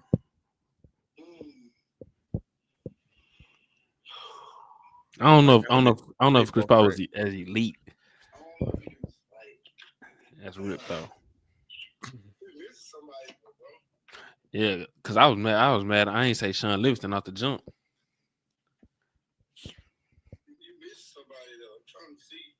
Jermaine O'Neal. Nah, let me chill. I mean, he was cool. I said Jermaine O'Neal. Nah, he wasn't better than Rip though. I'm trying to do it off the muscle. I don't want to look nothing up. We said SGA, but it was like it's a little early, even though that's where he lived. D Book. What you think, Drew? I mean, if you put D Book in there, I think you got to put Chris Paul. So I feel like Chris Paul is even more. Oh yeah, Yeah, he said Dirk. Oh shit! Yeah. Okay, we forgot Dirk. Yeah, Dirk. Yeah. Dirk KG. KG was money mid range too. Dirk. I think Dirk and Chris Paul definitely got to be in there. Yeah. I think Dirk, Chris Paul. Okay. So we had about 10 names. Let's go back. Let's go back. I don't know about Booker though. Dirk and Chris Paul. I don't know about Booker though. Okay, let's go back through the list though. We got we said MJ, Cole, KD, Kawhi, DeMar DeRozan, Sean Livingston. All right. I mean, okay. We don't count it, but I don't agree with Sean Livingston. But we don't count it. Okay, Sean Livingston, Dirk, Chris Paul, and I'm just naming mine. This is mine. That's eight. That's eight so far. LaMarcus Aldridge. I wouldn't put Tim. All right. So that's 9. I won't put Tim over Rip Hamilton, bro. As a mid-range shooter, I wouldn't put Tim over Rip Hamilton. Come on, Tim ain't even top 25 mid-range shooter. Like, come on. He ain't even top. He probably not top 50 mid-range shooter. Yeah, we got CP3. Oh, Melo. We didn't say Melo. Oh yeah, Melo. So yeah, that's your 10. Out of those 10 that you named, though, I don't agree with LaMarcus Aldridge and I don't agree with Sean Livingston. Bro, how you don't agree with Sean Livingston? Sean Livingston was a really good mid-range shooter, but I feel like the volume. It felt like Sean Livingston didn't miss, bro. Yes, because he didn't take that many, and when he did take him, he damn near made him. Like I wished it was like money every time, but he would always be open damn near on them things because he was 6'7". He was shooting fadeaways, and also because he was on the Warriors too. What you say, Chile? But yeah. You gonna look at the numbers, B. I gonna be in that big somewhere, bro. I just don't know. Maybe in terms of like efficiency, but we talking about for like totality of their career, like with the volume and stuff. So who would you if you had to choose one to stay? Would it be Livingston or LaMarcus Aldridge? I'm saying overall, like you said, he didn't shoot a lot. I say LA, bro. I was gonna say LaMarcus too, bro. Because like the big thing, a lot of these guys that we named, they out of those two, I'd have to say LaMarcus stays and Livingston goes. Yeah, I would take LaMarcus too, but all these guys that we named, they can go right at the post, pull up like straight right over they defender. And they could come off screens, like, and not as good as Rip Hamilton, because Rip Hamilton like one of the masters at that. But they all Rip Hamilton was like Chris Paul. I mean, not Chris Paul. He was like Steph Curry, but doing that shit from the mid range, from the 3-point line. That's literally what he was. He's like running around like Steph, but doing that shit. He didn't have the. I think all he still could get his off the dribble. Though. He can still get his off the dribble. He can get his off the dribble better than those dudes can get off the dribble. He could have posted up, of course. He had games where he'd get off the dribble too. Like I don't think more than like LaMarcus. Well, I won't say not off the dribble, but I don't think he has better self creation in the mid range than those guys. No, because LaMarcus put their shoulder in you. Talking about the post. Talking about the post. Yeah, because those dudes be posting up and turning around and stuff. Yeah. He come up the flare, the floppy, them screens, flame. Them elevator doors in the mid range. What's his name? What's the coach? What's the Celtics coach name? He'll have a heart attack. He see Rip Hamilton come off a screen, shoot a 2. But he gonna be mad. Nah, we about to share. Is Rip Hamilton a better mid-range shooter than LeBron? This video old as hell. No, let me look how old this video is. He's really Hey, wait, Drew, did you hear what I said? Yeah. Wait. See, hold on, watch this. Look at this. Hamilton, yes. Maybe Larry Brown's did the real smart thing. He surrounded himself with basketball guys, He guys who have ready. been in coaching a lot of years. Mike Shula, Bobby Otsika, Jim Now Todd, one. and then Sam Mitchell. It counts in the foul. Richard Hamilton. Fouled by Michael Ray. Yeah, he moved out the ball, but he also just be like, he used to be pulling up. He winds up getting Red in the air with a little pump fake. Red a little too anxious at time to get the rejection. That damn dusty ass mask. Changed, altered a number of his shots. Look at these plays they used to run. Attacking the basket because This is hilarious. Like what is that? Like, the way they would just give it to him Playing to inside of it. bro. All these inside the arc. Look at these plays. Nasty, bro. Like, so awkward. Yeah. Nah, bro. I might have to give him a little more credit. You know this era right here. Because of the era he in. 2 free throws, then 2 field goals in a row. Yeah, he started taking more threes. Like he was a good 3-point shooter too. He just stayed shooter like He wasn't high volume. Yeah.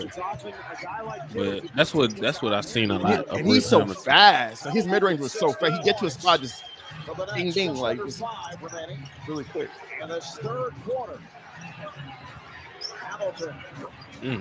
Richard Hamilton. Rise and fire. In the NBA playoffs since the And he like a lot of these shots aren't like super easy. Like these tough shots. first team to 100 wins. Yeah, they're all contested. It's first team to 60 for sure. Both coaches today complained to us about And this is stuff with I was specifically looking up stuff for him with when he's not just running without the ball. I look up for like clips of like him like doing this with both guys polish. There's a difference of about 5.5 seconds. Game clock to shot clock. No fouls to give either way. J Kidd on him. A lot of trust. Let Rip Hamilton go against Jason Kidd. 2, and Hamilton hits it.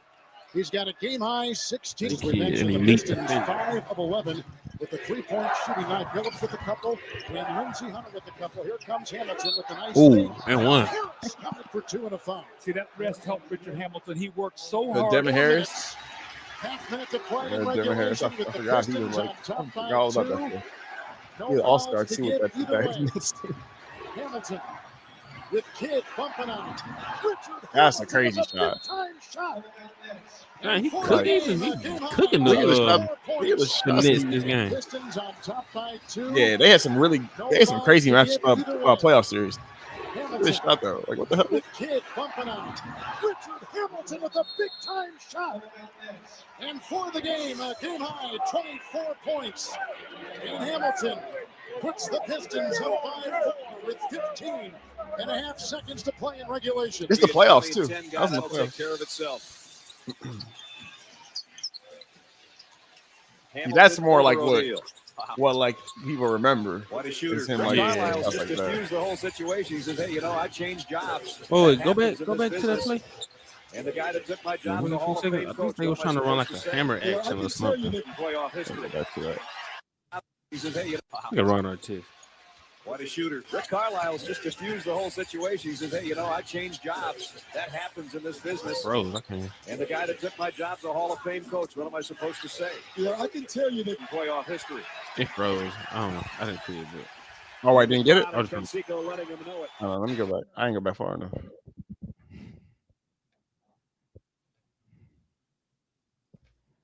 points.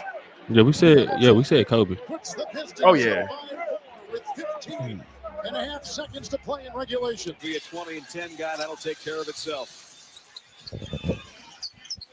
Yeah, I think it's the play after this. They was trying to run Hamilton a over hammer O'Neal. action to this baseline What right a here. shooter. Rick Carlisle's just diffused the whole situation. He It said, wasn't- I changed jobs. That happens Yeah, in he this said business. the down And screen. the guy that took my job's a Hall of Fame Blew it coach. up, What am I ripped. supposed to say? Yeah, I can tell you that Playoff history. And the Look at this crowd score and at the end of the first quarter. Hamilton. 2-pointer for Rip. in the first quarter. Now it's the Pistons to me who are doing all the other things. This era and they're right about here. to get themselves a The lead. rock Got fight two, you era. got like There three, it is. three players playing below the I rim. want to officiate this game. I mean, and this is the most difficult game I've ever seen to officiate because of the energy put out defensively. Get to a And spot. Rick Hamilton right now is feeling it. That's the Pistons that are doing a little bit of standing around, with the exception of Rip Hamilton, who's constant motion. Look at this. He's gonna shoot. Did he just double? And he scores. Turnaround jumper over Jones. Corliss Williamson looking for either Rasheed Wallace or Rip Hamilton. Got it to Rasheed. 3 on the shot clock. Hamilton got it at the buzzer. Wow. It was a mug. And when you mentioned that, I wasn't saying he wasn't top 10. I was just trying to kind of challenge myself. See if I can. Oh no! But he might be. He'll take a pull up from the free throw line. Get the truth. Nice job of your series. But the more I think about it, I do think Chris Paul got to be in there. Hamilton. Chris Paul would make a lot of shots like these too. A lot of these type of even the heavily contested ones. But yeah, I remember Rich Hamilton. He made a ton that was like they not easy like shots. It was like not just like. Did you hear what I said before Cecil hung up the phone? What? I said, was Richard Hamilton a better mid-range shooter than LeBron? Phillips looking for Wallace. The extra pass. That's the only. And then he was like, "Hey, I gotta go." The up fakes, the in between game, the speed. Well, no, he probably better free throw shooter too. That's it. That's the only thing he got over LeBron. Free throws and mid range. In the third quarter. This man real basketball. Thanks. Hamilton over our test. Contested. All these look like they playoffs. Because look at Detroit leads week. It's finals. A lot of trust though. The team was struggling before he came in, and you go to a rookie in Luke Walton who has answered. And Hamilton. That's the one game the Lakers won in that series right there. Didn't like Kobe hit like a game winner or something? Yeah, he hit like a crazy three. 2 more for Hamilton, and Detroit. They smoked them in those games in Detroit. Oh my goodness! Dude, breaks off of Hamilton gets space after the finals was like 2-3-2, right? It was like 2 at home. I'm glad they changed it. I never liked that. Hamilton, tough shot with a hand in his face. To me, that always favors me the team that got the three home game. Shot clock at 6. Down to 2. Hamilton. Rich Hamilton. The ability to rise up into the defender's face. He set a franchise record for a 3-pointer. The ability to rise up in a defender's face. Hamilton. Richard Hamilton. Hamilton. Oh my goodness. Pace about to blow. Oh no. This guy can't make the NBA All-Star team, but ain't no way he made that shot. To just get the ball, put it on the floor, get in the air. OG Anunoby. They're not going to leave him for those open shots. They play him chest to chest. He sauced him right there. See, a lot of this is off the dribble stuff too. Most of it's off the dribble. Yeah. That one was nasty. That one, I see that one again. That one was actually nasty. Floor, get in the air in the defender's face. The whole, like they literally, that's what they look like. They said didn't do that.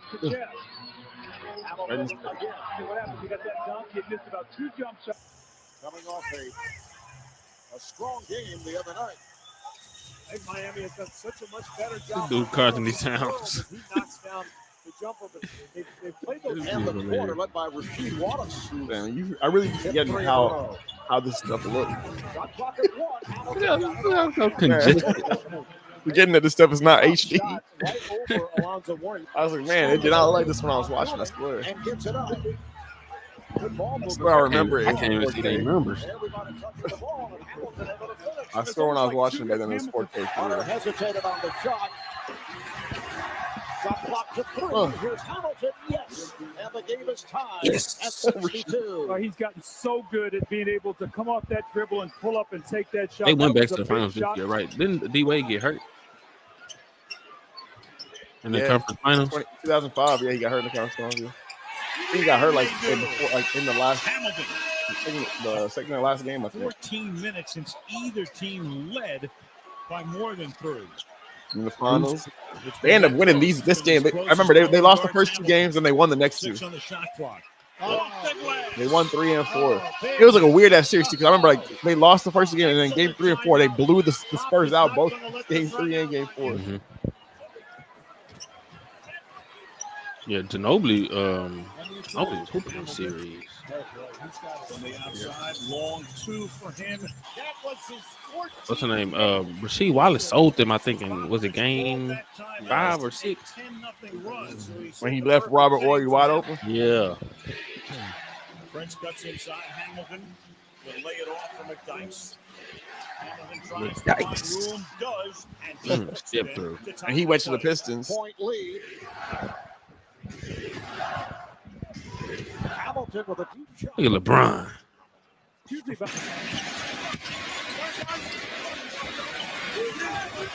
All these in the Eastern Conference Finals every year.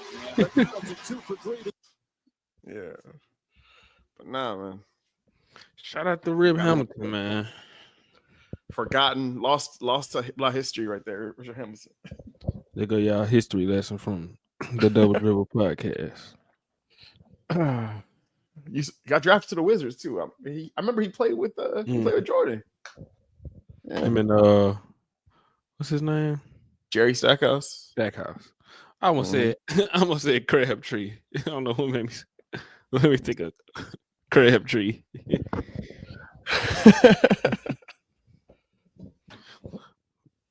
Foul trouble. Towns got 4. Josh Hart got 4. Mitch Robinson got 4. Pacers up 12. Knicks go out like this. Crazy. Neesmith just tried the most ridiculous layup. No, that wasn't Neesmith. That was Mathurin. Josh Hart fouled enough.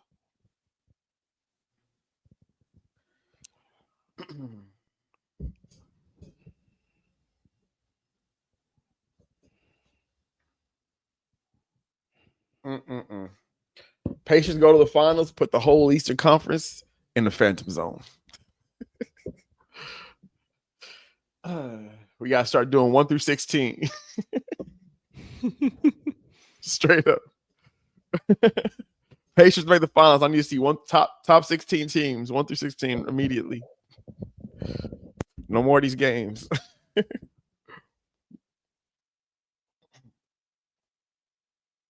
Reseed the conferences. Adam.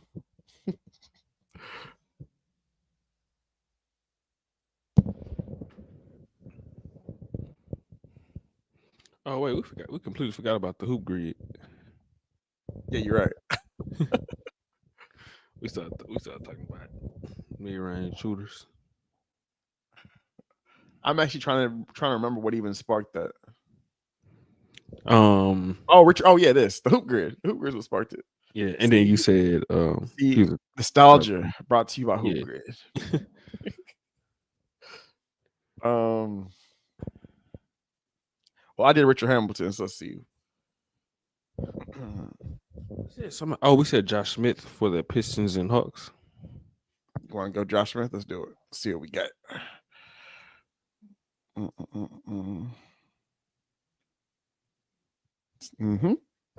What percentage? Still pretty rare.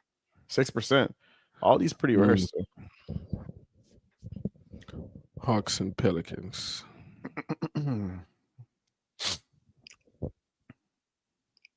Who played Hawks for and the Pelicans. Hawks and the Pelicans?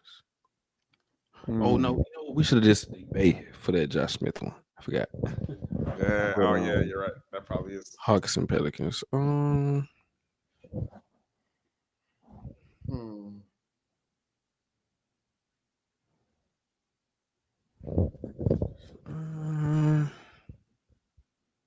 Did Dikembe? No, Dikembe didn't play for New Orleans. David West, he didn't play for the Hawks.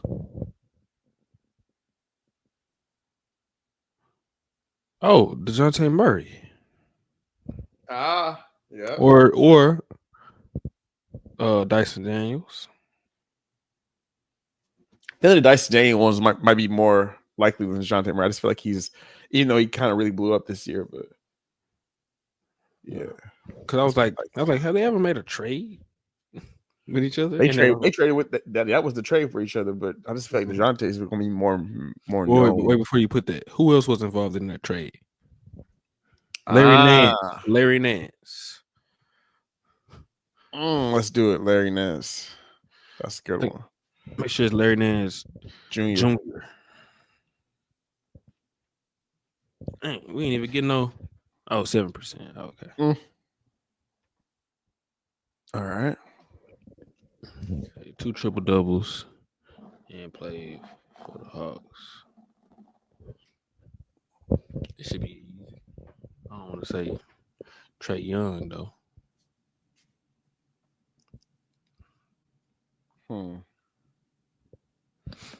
The Trey Young is hella easy. You think Trey Young is a point guard? According to Marcus Morris said he just started passing. He said he just started passing recently. That was the take. I was like, nah, now he tripping. Now he just yapping. Get him off the TV.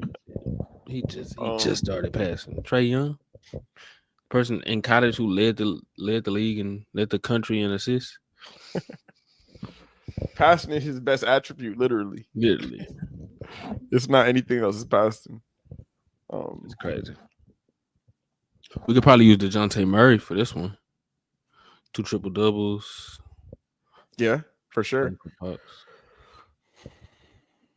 else? I remember Jason Terry played for the Hawks. I just don't know if he had triple doubles or not. Jason Terry. Did this man ever have triple doubles like with the Mavericks? Maybe I don't know.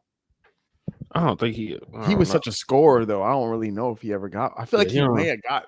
I feel like it's like he had a long ass career. It made me feel like I wonder if he ever did get like 2, maybe. He don't give me triple dub vibe. Right? He don't though, because the rebounding. Nah, probably not. Probably not. He had a lot of good scoring games. But, Rondo. Yeah, Rondo. Rondo played for the Hawks. I don't think people will remember that. What you think? Wait, Rondo played for the Hawks, right? I don't.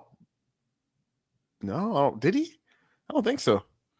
Played for the Bulls. Played for the Hornets, Celtics, Kings. I think he joined the Hawks after.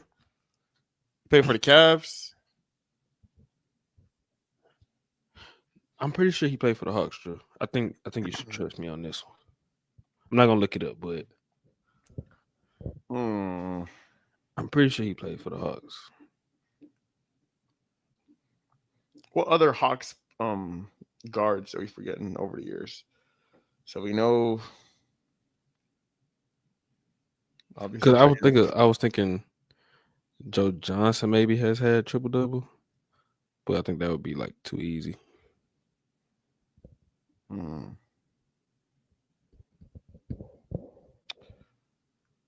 Jamal Crawford. So here's the thing. Here's the thing that I'm wondering. It doesn't mean they had to have the triple double with the team. It doesn't. I'm pretty sure. They don't. No, they have to have it with Tracy the team. McGrady. Because his Hawk stint was super short. He didn't even play a season there. He barely played there. I remember. That was when he was like on his way out the league. We can try it, but remember last time when we tried T-Mac for one and they didn't give it to us. That was the playoffs one. That was when we Yeah, he didn't play for the Spurs, and I think he played in the finals or whatever. He played like garbage time. He thought he was going to get a ring. And then he came back. He thought he was about to get a ring. Yeah, we could try T-Mac. I'm a T-Mac just because I feel like nobody gonna remember this man was on the Hawks. Oh, see? Huh? See? Wait, T-Mac got triple doubles? Come on, what? Let me go see this right now. It just gave me it just said it didn't give it to me, right? Nah. It really didn't give it to me. He had 4 triple doubles in his career. Yeah, he did. I'm like, I know he had to have some. Like, come on. Let's see, try Rondo. They playing me. Or we can try DeJounte. We could try Rondo. You gotta get it right though. Yep. Damn. 2%. Boom. I knew it. I told you I knew it. 2.3%. I knew it. But that's crazy. Tracy McGrady. Look, Tracy McGrady had 4 triple doubles in his NBA career. Yeah. See, man, they unless they saying Rondo had the triple doubles with the Hawks. I don't have no triple doubles with the Hawks. Right? Bro, 0. I just checked. Rondo has 0 triple doubles for the Hawks this career. Hell no. They played us. Yeah. See, I don't think this website acknowledges Tracy McGrady. No, I feel like they even be forgetting players that play for certain teams. Because how long was T-Mac for the Hawks? See, that's us being too smart. I think Rondo played for the Hawks for like half a season, bro. T-Mac T-Mac barely was on the Hawks for barely half a season too. Like Rondo played for them, and you remember Ricky Rubio was on the Cavs, but then he got hurt. And then they traded the Cavs traded for Rondo to fill that Ricky Rubio void. That's crazy. T-Mac played for he didn't start no games, but he played 52 games. Hoop grid, y'all know what y'all doing. Okay, Chicago Bulls 2 regular season triple doubles. That was last year's career. Lonzo Ball. That might be too obvious, but Lonzo may work. DeRozan, Vucevic may work.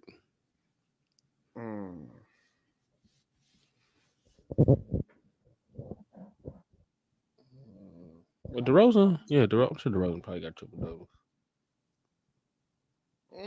Yeah, well, probably. Ooh, you know what? Dwayne Wade. People. Oh, I was gonna say we probably could have used Rondo for this one too. He played for the Bulls. D-Wade's a good one. I don't think people remember D-Wade playing for the Bulls. Everybody, Jimmy Butler is gonna be a high pick, so we can't say Jimmy. Mm-hmm. Pau Gasol, we probably could use Pau Gasol right here. He also played for the Bulls. Did Joakim Noah get triple doubles?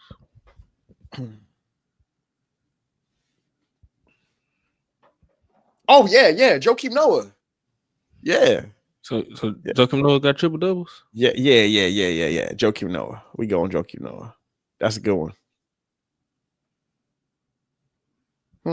6.9%.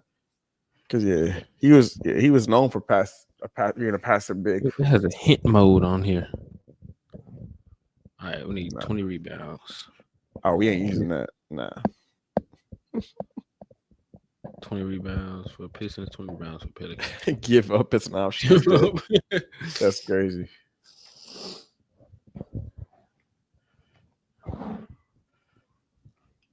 Hmm. 20 rebounds a game. DeMarcus Cousins.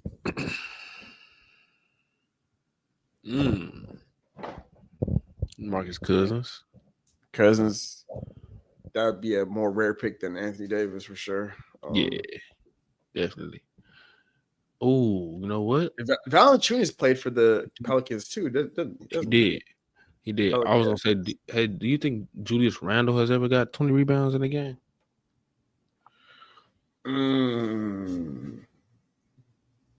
He played for the Pelicans.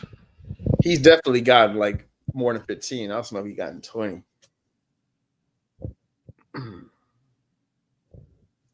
Because I know he's had some games on Knicks where he's gotten like 40 and 15. I remember seeing some of them games. Mm-hmm. I actually think he got 20 before, but I don't know for sure. You know, we probably could have put Rondo right here. I'm sure Rondo probably got a 20 board game.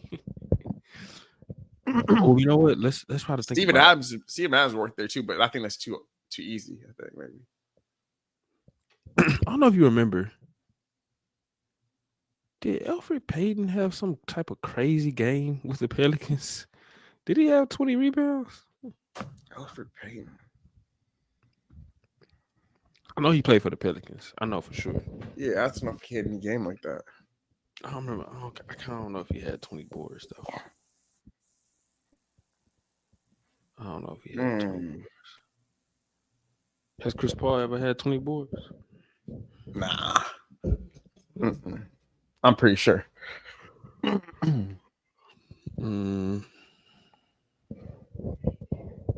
The most rare one I can think of is Valanciunas because I feel like maybe a lot of people may not think about him. Boogie could be rare because maybe people forget. I mean, Boogie, I remember a lot of people still might remember. It was only like 1 year, right? But that was the year he got hurt. Half the season. No, probably like he played for like half of the season after he got traded, and then like half of the season after that before he got hurt. Yeah, you're right. He got traded mid-season, and he played. Then he came back and played the following season to start the year, and that's when he got hurt. He got hurt versus the Rockets. Tore his Achilles. Yeah. Or was this ACL? I think it was Achilles. We can try Valanciunas. Yeah, let's go Valanciunas.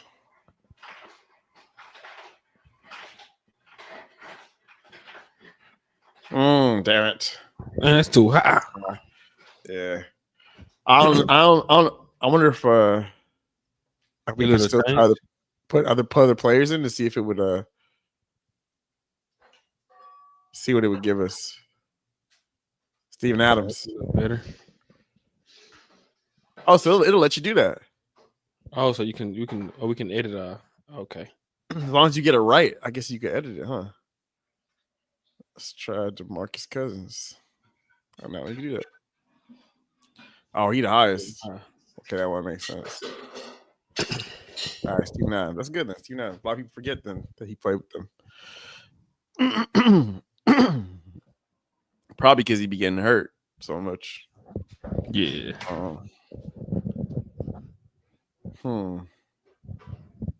That's a pretty good rarity score right there. All right. 20 rebound game. Change the Hawks and Pistons to Sadiq Bey.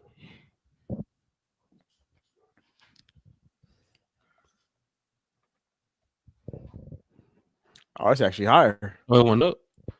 Surprising, yeah. Yeah. 6.7 for those 7 point something for Sadiq Bey. And I feel like Josh Smith definitely. I feel like he's more known playing with those teams, but probably maybe because Sadiq Bey playing right now. Yeah, recency bias. Yeah, people 6-point game, 2:52 left. Let's see if the Knicks got the clutchness in them or not. I was trying to just miss the free throw. You ever seen that thing with Miles Turner? He was like, they told him he played with Legos. He said, I don't play with Legos. I build Legos.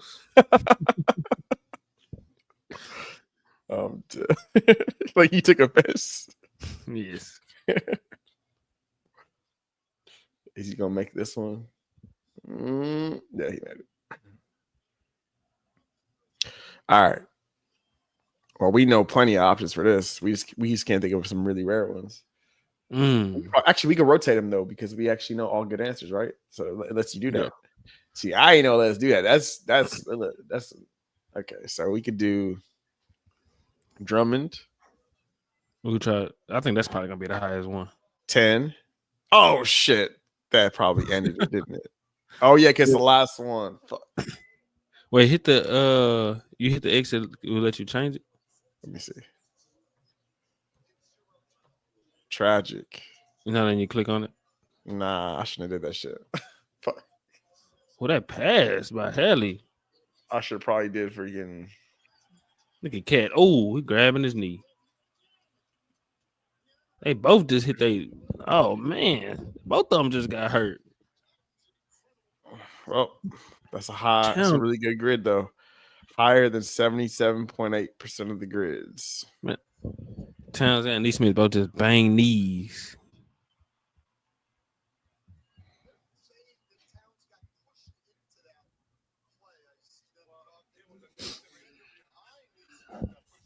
Now, how the hell does somebody get this low?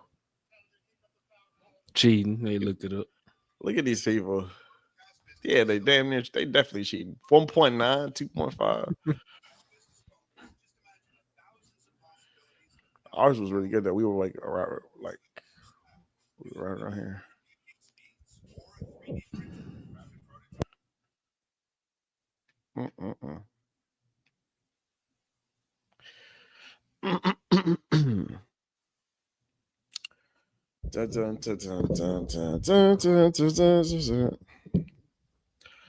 That Pau Gasol one and Rondo one were the two best ones.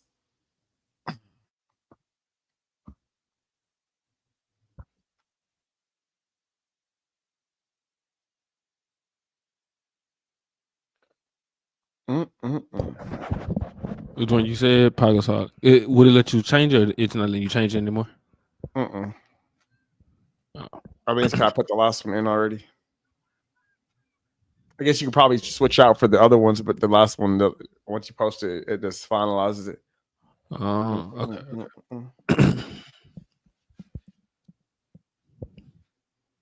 Oh, that's a whole nother thing. All right. There's a whole. You see that last play with Neesmith and Cat? Oh, they're showing it right now. Oh no! You think he just banged knees? Like he banged his shin. But he over here. He over here acting like he died. I'm pretty sure he just banged me. This man killing me. Everything this man does is funny as hell. He can't even get hurt without it being funny as hell. Coming back. Oh man. You're like you dying over there. Look how he walking back on the court. Do you see this? I swear, man. Oh, they challenged it and they won.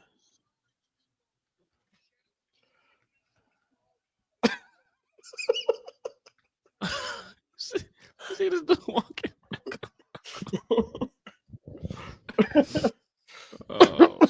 Oh man. They gotta use I'm him. done. Ooh.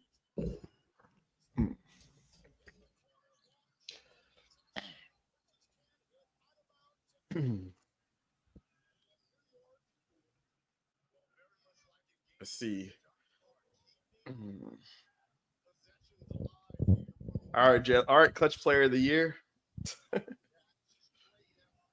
Show me something, clutch player of the year.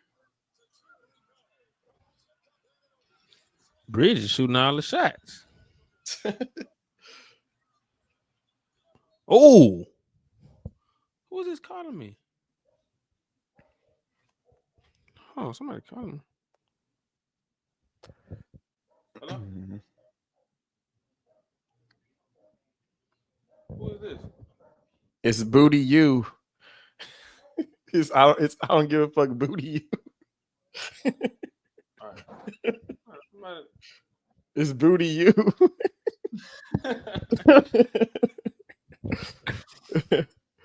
Somebody from some 281. I'm dead. Calling me. Did Siakam? It looked like Siakam got hurt on that last. I don't know. Right before somebody called me. Messed up my. I don't know.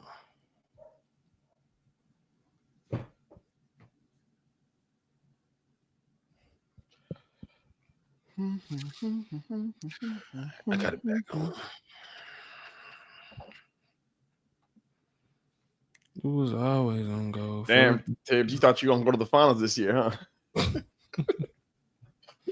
And he already won. He already won a championship. Yeah, as an assistant though, in Boston. Almost made it to an assistant one with the Rockets, I think. No, not the Rockets. Playoff triple doubles in playoff history. Mark Jackson 1, Paul George 1, Oladipo 1, Tyrese Halliburton 2. So Tyrese Halliburton is already an all-time great pacer.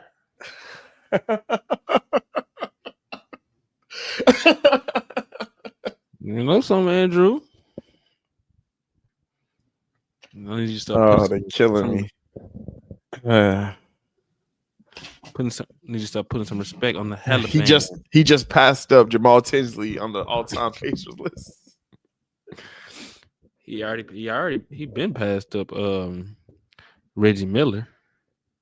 No, just playing. He ain't even passed up podcast P yet. Come on now. If he make the finals, I think he passes up Paul George. Nope. I ain't gonna lie. I think he passes up. Didn't you hear what podcast P said? He said, if it wasn't for LeBron, he might have had himself one. Like he would have beat the Thunder or the Spurs. Oh, they were killing him when he said that. Podcast P.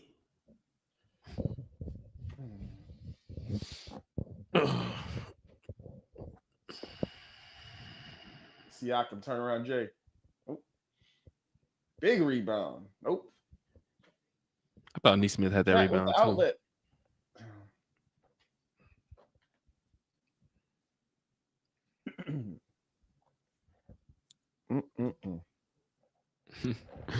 Doing in a group chat, he said two-way Burton.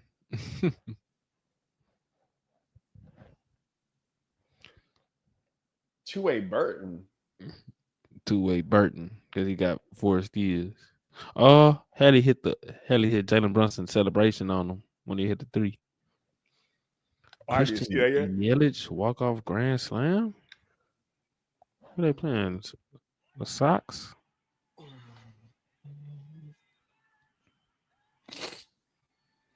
Yelly.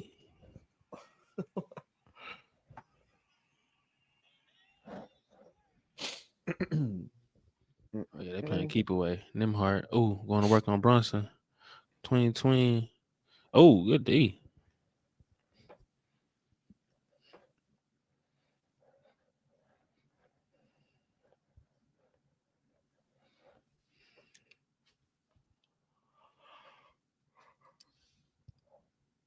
Hadley taking it out.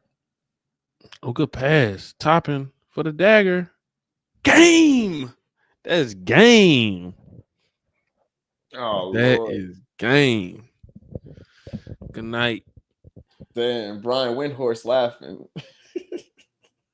Oh, that was a nasty shot. Oh, good rebound, Halliburton.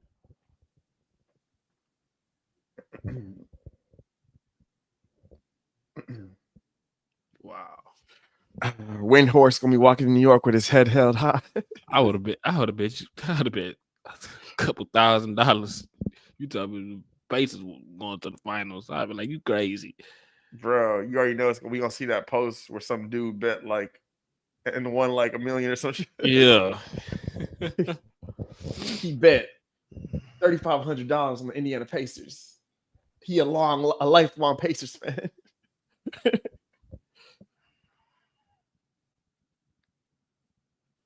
That 3,500 is now $750,000.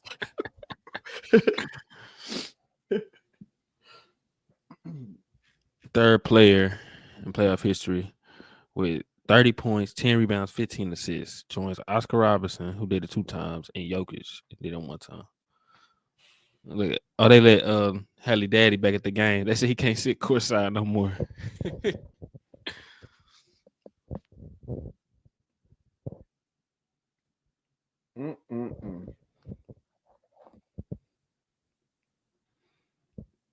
Shout out to Hallie, man.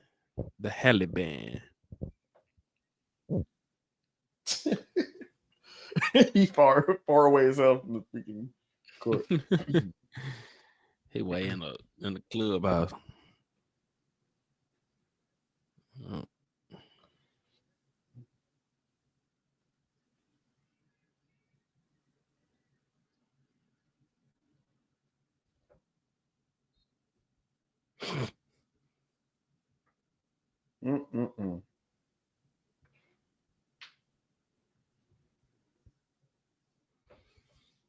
What they took a 3-1 lead. Who's more likely to take a 3-1 lead, the Pacers or the Thunder? The Pacers. And I need it. That feed families right here. Man, that would be peak comedy right there because they act like they going to the finals right now. Look at them. Look at these dudes. Imagine that would be classic. You know, have like the whole they show the whole Halliburton choke thing, and they put that they even play that during Game 7. Oh man, And they would cut back to You this ever seen moment the where he holding the towel up and he like getting emotional right here. You ever seen the the whole like Reggie Miller versus the Pacers documentary? I don't think I have. Like the 30 for 30. Yeah. Okay. Yeah. I haven't seen that. I've seen Man, that's one of the best 30 for 30s I've ever seen. Is cat crying? Oh, he holding his knee. Oh, that boy knee hurt. It looked like he was finna cry. Damn, that could be rash for them. Cat really hurt.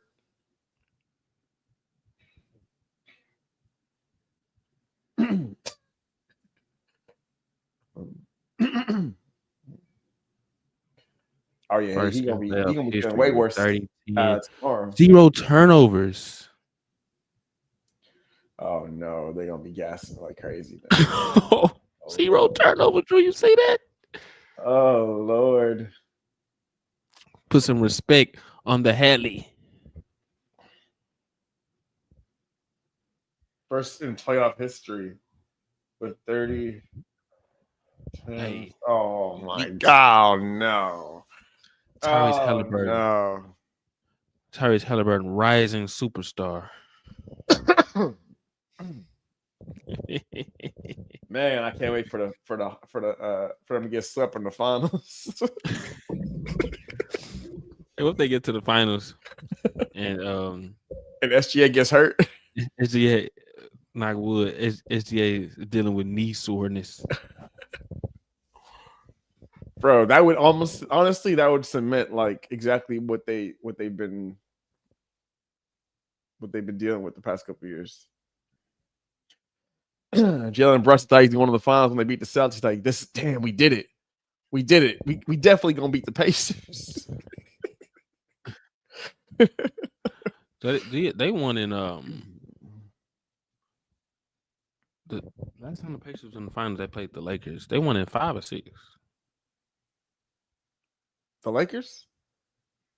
Yeah, I think it was 6. I think it was 6. So the Lakers.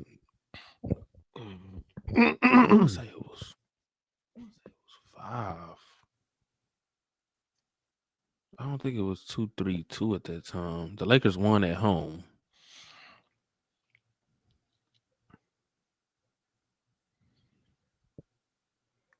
Because Kobe missed game 3. No, did he miss game 3? I know he got hurt game 2. The Lakers went up 2-0 in that series. Kobe had a great game 4, I think. It was 4-2. It was 4-2. Yeah. Lakers won the first 2 games. Pacers won game 3. They lost game 4. The Pacers won game 5. Hold on, this series, okay. Lakers blew them out in game 1. Mm-hmm. Lakers won a close game 2. Kobe got hurt in like the first quarter of that game. Yeah, but the Pacers won a close game 3, and then the Lakers won by 2, barely in game 4. Shaq had 36 and 21. Kobe went stupid in game 4. Yeah, game 4. I think that was Kobe's. Well, Shaq went stupid too. No, Shaq went stupid the whole series. I think Kobe just had a great game 4. Yeah, he had like an ankle injury. Yeah, game 4 they won by 2. Game 4 was I think Shaq fouled out in that game. Yeah, I think you're probably right because that's. See, yeah, they won. Lakers won 120, 118, and it went to overtime. went to overtime, and yeah, Shaq didn't play in the overtime because he was he fouled out. But he had 36 and 21. It's crazy. He had 36, 21. Kobe had 28, 5 and 4. But I think he probably went crazy in overtime. Probably something he like took that. over. OT. He had 8 points in overtime. Yeah. So he had 20 in regulation. And Shaq didn't play in overtime, so that's a big part of it. Yeah, that was that Jalen Rose big breakout season. Jalen Rose. All right, Drew. You got anything else before we close out this episode? Nah, man. A little retrospective. Yeah, but I ain't gonna lie, that was cool. We need to come back on here one day. I mean, of course, talk about current hoops, but yeah, no, we could do some some throwback stuff. Yeah, look at some throwback hoops. Hopefully, we can get some people on here to watch some of that stuff with us. This man seems all right, to that's say a wrap. Thank everybody for tuning in on Instagram, YouTube. Make sure y'all subscribe to us, like the video, follow us. That's a wrap. Yes, sir. Yeah.